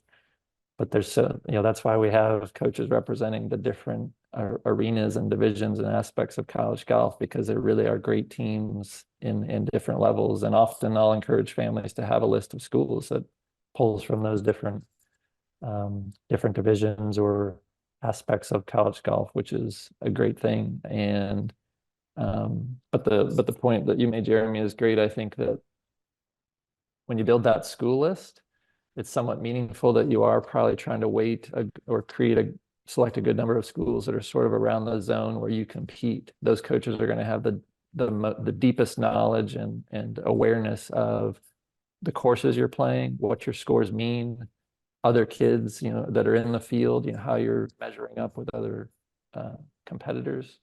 And coaches that are further out, like as Jeremy said, hey, if you're living in Georgia and you're pursuing coaches in California, well, let's not forget California might be one of the deepest golf regions in the country. So those coaches don't need to look down their street to see incredible players. So unless you're a half a step better than those kids, I'm not saying don't contact those coaches, but it's like, they don't have as much familiarity as to what your resume really means in the context of a lot of the players that they're around. So there is some geographic, could call it bias a little bit, I think, to recruiting.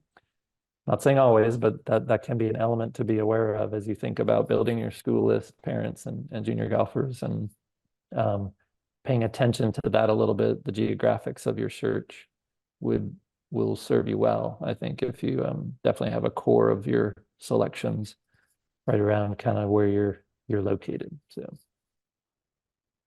If I could Thank you. just Yep. real quick, what Nikki was saying to, or just to like touch on this as well. Like, there's something to be said for experience as well. Like, I think it stands out for me when I'm looking at a junior to see that they have a consistent schedule that kind of goes throughout the whole year, where it's not like really streaky. There's a demonstration of a level of commitment, and so like, obviously everyone wants to be, D1. Everyone wants to be in the most competitive environment as they possibly can be. But if you have a true love for the game and you're, really persistent in playing golf for your whole life, you will be able to find a place to continue playing at the next level. So just stay at it and over communicate, because you can't do enough of that. Like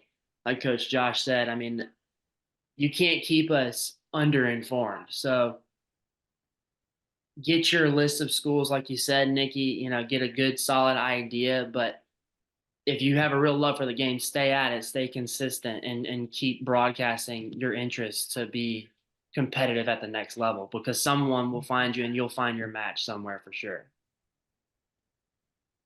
Thanks, Evans.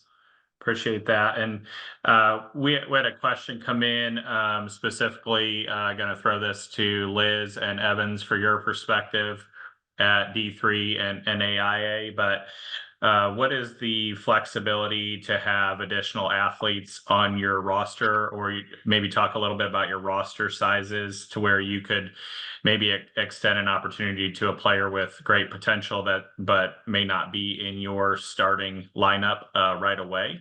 So just Liz, do you want to touch on that first at the D3 level, just generally? Sure. I don't have a roster cap, so I can take kind of as many as I'd like. With that being said, I won't take a player that will not ever play either. I don't think that's fair. So if you're playing out of the roster but still a good student and a good academics and everything like that, I would encourage potentially that recruit to say, hey, this is where you fall in my roster. We would still love to have you. What do you want to be on the team? Because unless you work really, really hard, I don't know if you're going to move into that 6 or 7 spot right away. But maybe over time, if you want to work hard and get into that, then you may move into those 6, 5, 4 spots. With the academic side, I have players, especially with the fall season and the spring, that will take heavier loads during certain times of the year. So not saying that they won't have golf as a priority, but they definitely will not have golf on their mind as much as maybe another player that takes a lighter schedule. So we do have 11 on my team right now. I'll have 12 next year, and I like to keep about 3 each class. So depending on any given day, there may be 1 or 2 that are really heavy academically. They're still trying to qualify, but I know that most likely they're still in an academic setting, more importantly than golf. Thank you, Liz. And Evans, before you answer that question about roster composition, just if all the coaches too want to be thinking about, if you can offer any perspective on walk-on situations and how to approach that, if you've handled or dealt with that in your experience. Evans, you want to talk about rosters? Yeah, similar to Liz, there's opportunities for it for me for sure. I have a cap that is recommended, but it's a solid number.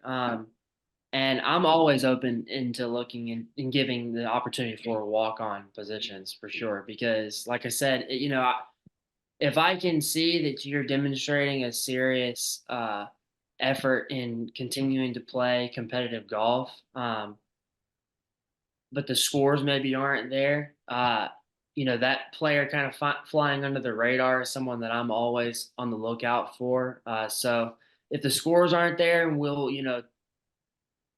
start to communicate. I'd like to see some swing. I want to know who you're working with on your swing, some swing videos to where if I can tell the mechanics are there, it's just the scores haven't come yet.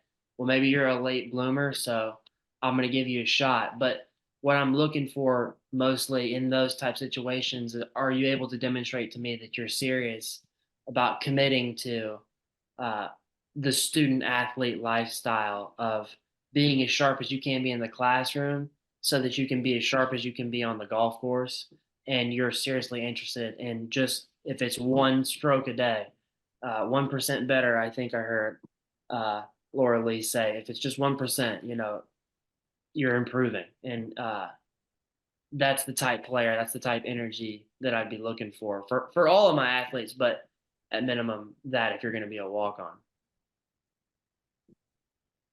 Thanks, Evans.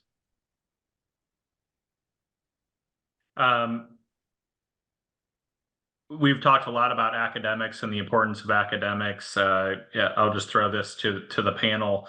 When you're looking at academics of a junior golfer, are you just looking at GPA, or are you also looking at test scores? Is it a good idea to be taking AP classes or have dual enrollment opportunities? Maybe talk about, if someone could, kind of the different things you look at from an academic standpoint.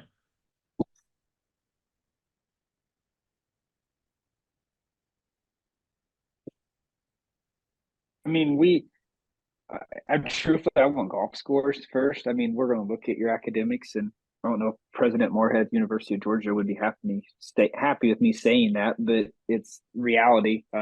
At the same time, though, we just had the highest GPA of all sports teams at Georgia. It's the second time in 3 years, so we take it very serious. I think even if your GPA may be a little bit low, you have to be a good student to actually succeed on the golf course, because again, you've heard time management and people talk.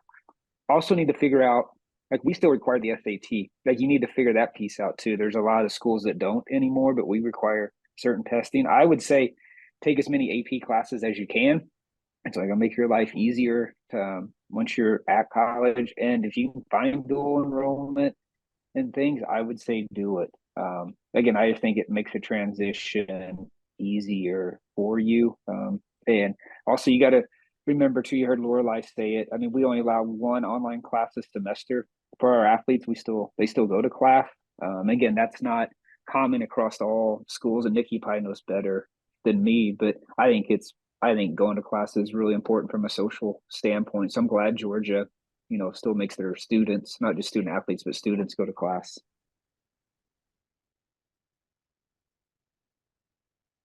Great.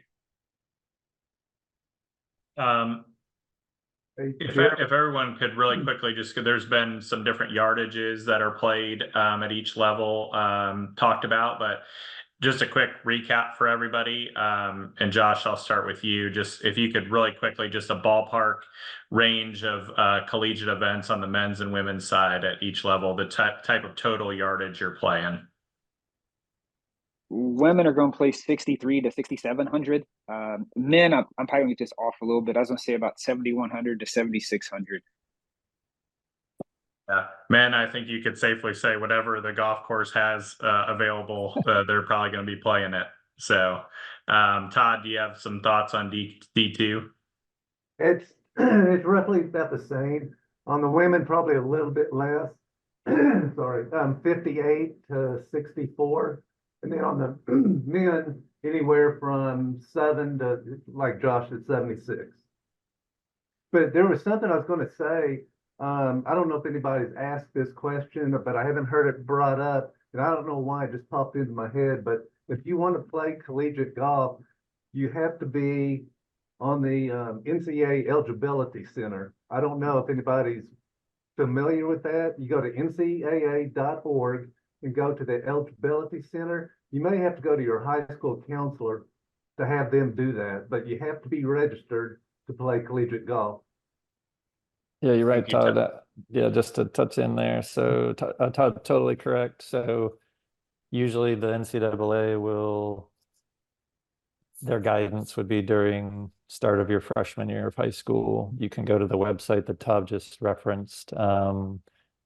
Likely, what you're trying to do initially would be just you can sign up for a free profile, which is option 1 of 3 that's given on that website, and that'll give you an NCAA ID number. From there, as you proceed, they communicate with you once you've set up your profile on the required steps along the way. But ultimately, as Todd was alluding to, what's the purpose?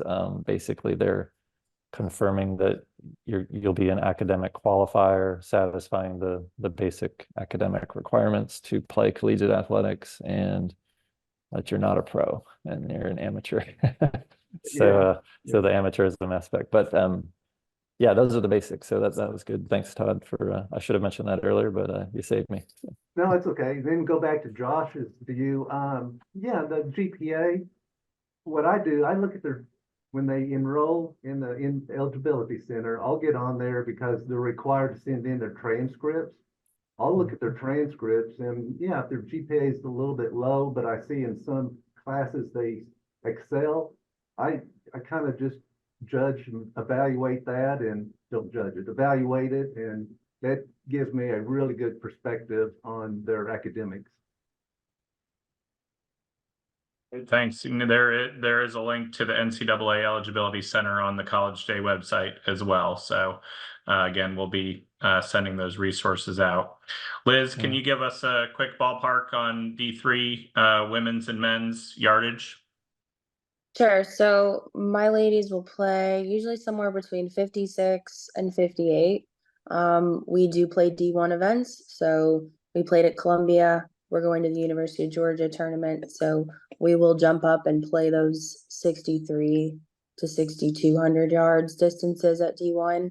The men usually play somewhere, I would say, between 66 and 67, maybe 65 on some events, but the national championship, I think, is somewhere around 6,700 yards. Yeah. Thanks, Liz. Evans? My women are going to be playing between 5,800 and 6,000 usually. And for the men, it's going to be between 67 and 71 usually, or 72. 72 is usually max. But the national championship is usually around 7. Thank you all for that. Whoever wants to jump in to this one, please feel free. But just some perspective on, there's obviously a lot of talk in college athletics about the transfer portal and that whole process right now. And so just some perspective on, how and why transfers potentially happen, and how do coaches feel about it or work through, the aspect of that happening and being available at this time. It's an everyday process for us. I mean, every day I'm logging on just to see who happens to be in there. And I do feel bad for the junior golfers on here. That's changed your kind of timeline, I think, with recruiting. Like for us now, Division I level, starting right around the national championship. After that, players will enter the portal, and so a lot of us will hold probably a scholarship. So we only fill 5 out of the 6, and then wait to see who enters the portal, to see if it's someone that can fill a gap for us. And this year is the first time I've ever taken a transfer, and we took 3. So it's it's part of what is happening in our world. I wish it wasn't the case, but it's just part of the recruiting cycle. That's where I'm going to challenge again, parents, juniors on here. Please be patient and understand your timeline might change 3 to 9 months because of that. And again, I don't have a perfect answer, and why people do it. That's a good question. I don't know exactly why. Also, I take it back, Jeremy. I do. I think a lot of junior golfers and parents feel pressure just to take an offer fast, and They don't challenge us as coaches saying, why are you putting a deadline on me of 2 days or 5 days? I always say they're hiding something. That's what I tell players when they visit me. I was like, I'm not putting a deadline on you. I refuse. Like, it's too important decision in your life. So take your time, think it through, visit other schools and see if you find something better. And now with the portal, I mean, they might think they find something better. And I don't know, I always say they can come back home and represent for us the state school at the D1 level, and for other coaches here, you know, the state school at various levels. Thank you. Anybody else have any thoughts on that, transfers or managing that process as a coach at the moment? Okay. Hey, Jeremy, one yep. thing real on that too, as these parents and players look at schools, see how many of those players, the school they're looking at, have entered the portal. Like, I take a lot of pride, and we've never had anyone enter the portal or transfer since I've been at Georgia. I'm not saying it's probably going to happen eventually, but you know, I think it's an issue if every year there's 1, 2, 3 players leaving a program and entering the portal. To me, I'd have a bunch of hard questions if I'm a parent as I'm sending my son or daughter to go to that school, truthfully. Great. Thank you. What advice, Nikki, maybe you can kick it off here, would you all have for somebody who might be later in the process? Let's say they're in their junior year of high school right now, but they still have aspirations of playing in college golf at some level. You know, what recommendations or advice would you give to somebody who was in that scenario? Yeah, I have a few thoughts. So look, I think probably the most elite, a couple things. So on the boys and girls side, if you're among one of the most elite, you know, golfers in your class coming through, just from a timeline, this kind of goes back to the original topics I was talking about a little bit, but like every junior golfer's timeline a little bit to getting to the point of researching, having a sense of what they want to do, making a verbal commitment. Some of the best players in the game in any class, junior golfers in the game in any class, that could happen. That commitment could happen. I've seen it happen right after June 15th, or right where coaches already kind of knew there was a player in their backyard or whatever, and it was, you know, although there wasn't, you know, they were keeping it legal with respect to the communication and how that, you know, it really wasn't occurring to that point. That's crazy accelerated, but usually at some point, probably after that August 1st date, right before junior year, and maybe in that first semester of junior year is probably where a lot of the elite recruiting, if it's a junior golfer, not in, you know, not like a transfer through the portal, but junior golfers would confirm. But I would say for the majority of the junior golf audience, and this would be my experience, not only coaching, but in what I've been doing today for almost 13 years and consulting with families. I see it more often for even very good players. They're moving into that summer after junior year, leading into senior year as they're, you know, working through their process. I would encourage families to, like Josh said, be very patient with your research, communicating, you know, taking your visits, talking with the players, talking with the coaches, asking good questions. You know, you don't want to rush into anything for sure. There's a lot of territory to cover and lots of things to learn. So I would also say this though, and this relates to what you said, Jeremy, with timing. So maybe I think for the majority of kids, it could be August, September, maybe even early October. Sometimes it extends later than that, but those would be reasonable times where kids are making their decision at the front end of their senior year. And then signing, you know, if there is a signing, you know, with scholarship and such in November. One point though, and maybe this is where you're going, Jeremy, you know, it is permissible to matriculate in college within the NCAA rules, you know, 1 year later than the timing of your grad class. And I do believe the coaches may have some different thoughts on this that are on the call today, but my sense is I feel like in the sport of golf, it's kind of the long race sport. Recruiting to some degree makes golf feel like a sprint a little bit. But golf's like the long race journey sport. Like the more time, more development, more maturity, you're better. And so I think coaches totally understand it if you need more time and for whatever reason, you just like, look, I know my best golf's still ahead of me, coach or coaches. And they do like what I call a post-grad or gap year. And basically maybe they'll still explore opportunities that could come available in their grad class, but they're also telling coaches like, look, I think for a lot of good reasons, I'll be even a better version of myself holistically by playing another summer or season of junior golf through the time that I'm graduating and into that next summer.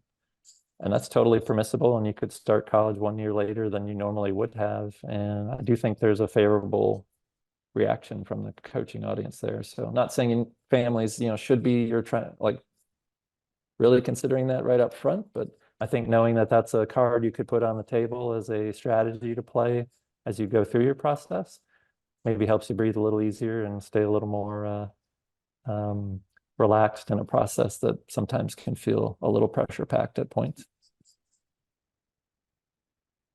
I think that's where you're going with that, Jeremy. I don't know. Yeah. Hey, Nikki, I was going to say too, another area is like the junior college level. It's pretty popular for schools our size to sign players out of there. I do it about once every 3 years, and they play amazing schedules. And I'd almost challenge you to do that versus the gap year because it gives you a year of like what a college athlete has, and there's a lot of great schools out there. So, I mean, that's another way to look at it. Yeah, that's a good point. Thank you both. That's great perspective. So another question that came through or a couple pertain to kind of marketing yourself to the school as a junior golfer. If you were to create a resume, I think some of the questions were, how long should that resume be? How far back in your junior golf career should you include scores? Given that you want to get on the coach's radar and with the volume of materials they probably receive, should you send a swing video? If so, how long should it be? What kind of perspective should you give about your swing? So do our panelists have thoughts about that as it pertains to what you would like to see from a junior golfer when they're, reaching out to market themselves?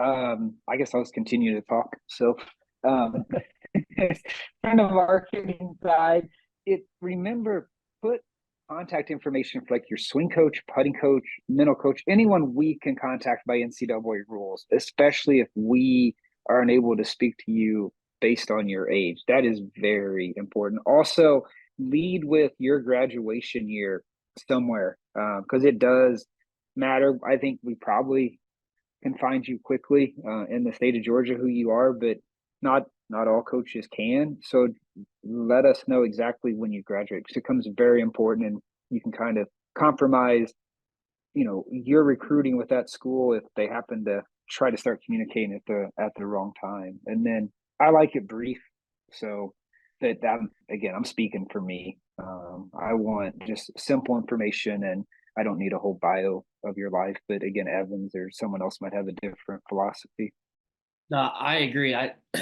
Everything you said about, the hit the bullet points right off the bat so that it's clear and easy to see from there. The bio stuff, like personal things, are a bridge that we'll cross if we were to start communicating over phone calls. So uh, that doesn't necessarily need to be included, but I feel like for me, if you show all the scores that you've ever posted, that's a display that you're keeping record, you're learning things, you're not afraid to show what you've done, whether it was good or bad.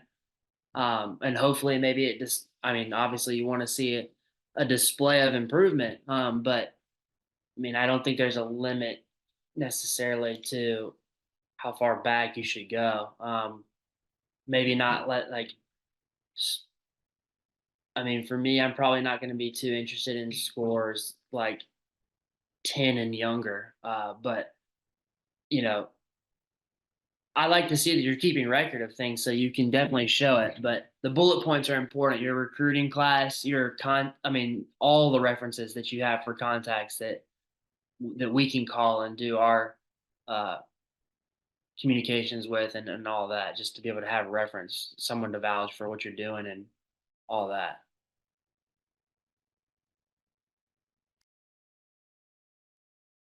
And I say short too, just because again, we probably 10 to 25 messages.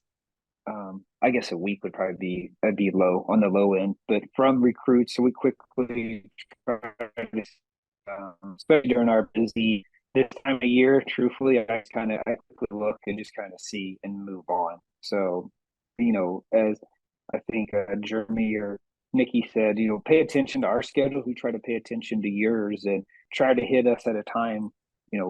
We have a break, so do a little bit of your homework too before just sending a message out. And truthfully, if you're really interested in that school and they just played somewhere, try to include it. It'll mean the world to us. I promise. I'll stop if I read your whole message if you simply would say that.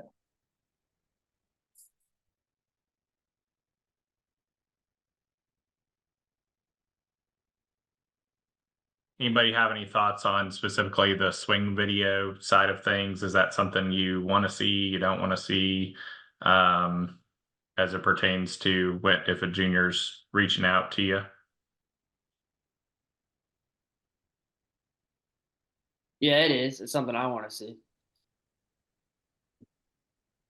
Yeah, short video is good. One thing, this is going to probably sound really bad, but this is for the players and parents, if the parents are helping the recruiting process. When you do contact us, and I say this because I just got this yesterday, dear Coach so-and-so, not even close to my name, please get the name correct. I don't know how the other coaches feel, but when I get that, I'm like, uh-oh. It's Todd. That's just a good life lesson, whether you're going to college golf or applying for a Good job life. or Yeah, right. whatever it may be. Yeah, you're gonna be sending out correspondence in mass probably. So make sure who you're addressing. If you're copying and pasting, make sure when you send it off, you want to make that good first impression, right? So you definitely want to get coach's name right. So Now, if he's appreciate good, that. if he's a good player, I'll call him and go, hey, you got my name wrong, but I'm still interested. Just that's a bad joke. Oh. I think we've got one more question to wrap us up, and we had a question come in about how practices are structured. So if you guys want to offer some thoughts on that, whether, what's kind of the breakdown? If you have a 3-hour practice, how much time is spent on the range or doing drills or on the practice putting green versus on the course playing? Just talk about practice a little bit and what that looks like. I'm curious to hear what other coaches have to say about this, but I feel like it's kind of like tricks of the trade. It's part of what you would commit to in being part of the program. Like you see the value that of the players that have come through it, and you see how they develop. So obviously, what they do in practice and preparation for tournaments, has a serious impact. But I'll just say for my program and the practice regiment that I have my guys and girls do. It's really largely goal oriented, and it's not so much of a like structure. We're starting practice at this time, we're finishing practice at this time, and it's because everyone's schedules are really different with what they have for classes, and usually my players have different majors, and so it's difficult at times to get everyone at the same place at the same time, and so for me to kind of compensate for that, I've really set things up to where it's mostly goal oriented. And I think that offers a lot of opportunity for the development of confidence because for me, I'm a checklist guy. So I like to cross things off as they get done throughout the day. And if we're getting our goals done in practice, I think that is, building towards a player's confidence and ability to get things done on the course from a competitive standpoint. So for me, it's mostly just it's goal oriented practice in all areas of the game.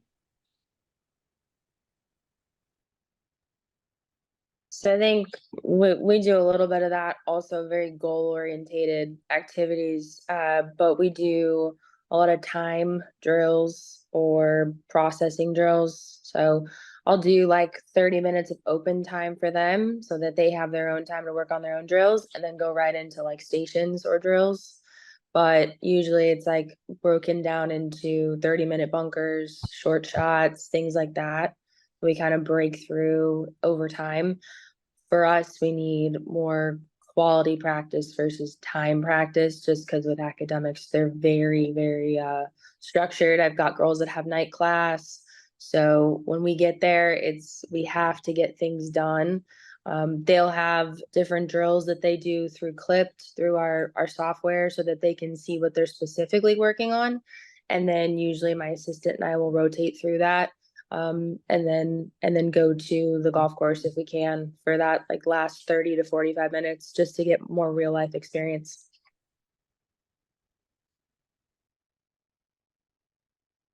I think the unique part of our sport, it's so individual driven, even though we're coaching the team. Everyone on here does something different that just makes them feel good about their golf game. So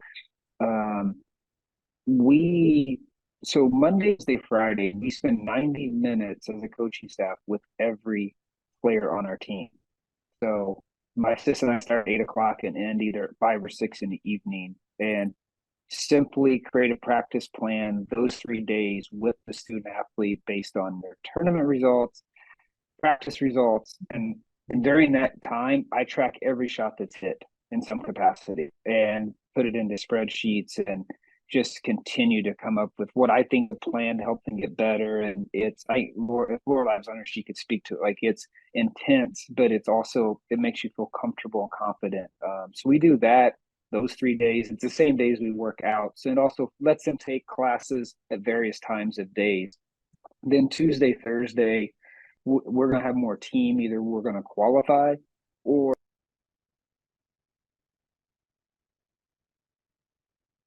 Oh, we just lost Josh, unfortunately. He may jump back in here, but There he is. back. I don't know what. Yeah, I'm back. I don't know what happened. There he is. Most people's dream, I disappear. So, and then I try to use one of those days we're together, that Tuesday, Thursday, as a team, where our sports psychologist, something that, again, gets them together, compete together as a team and be in some kind of format. But we do a lot of individual training, and I try to listen to the athletes to what they think they need to get better at based on making them look at their performance and everything. Great. Thank you all for that perspective and for answering all the questions that came in from our participants. And at this time, we are going to wrap up the seminar. I do want to thank our panelists once again for spending their Saturday mornings with us. And just a reminder for everybody on the call, we will send out a follow-up email this week referencing you again back to those materials on the College Day seminar website. A lot of good materials there, and we'll also send out this recording for access as well. So you can look back at any of the portions, or if you weren't able to take notes on a particular topic that was covered, this will be available for you to go back and view. So just want to thank everybody again for spending the morning talking about college golf, and hopefully you got a lot of good perspective from our panel. Thank you, panelists, once again. We sincerely appreciate all your knowledge, and wish you all the best in your college golf seasons. And we look forward to seeing everybody out at GSGA Junior Tour events moving forward.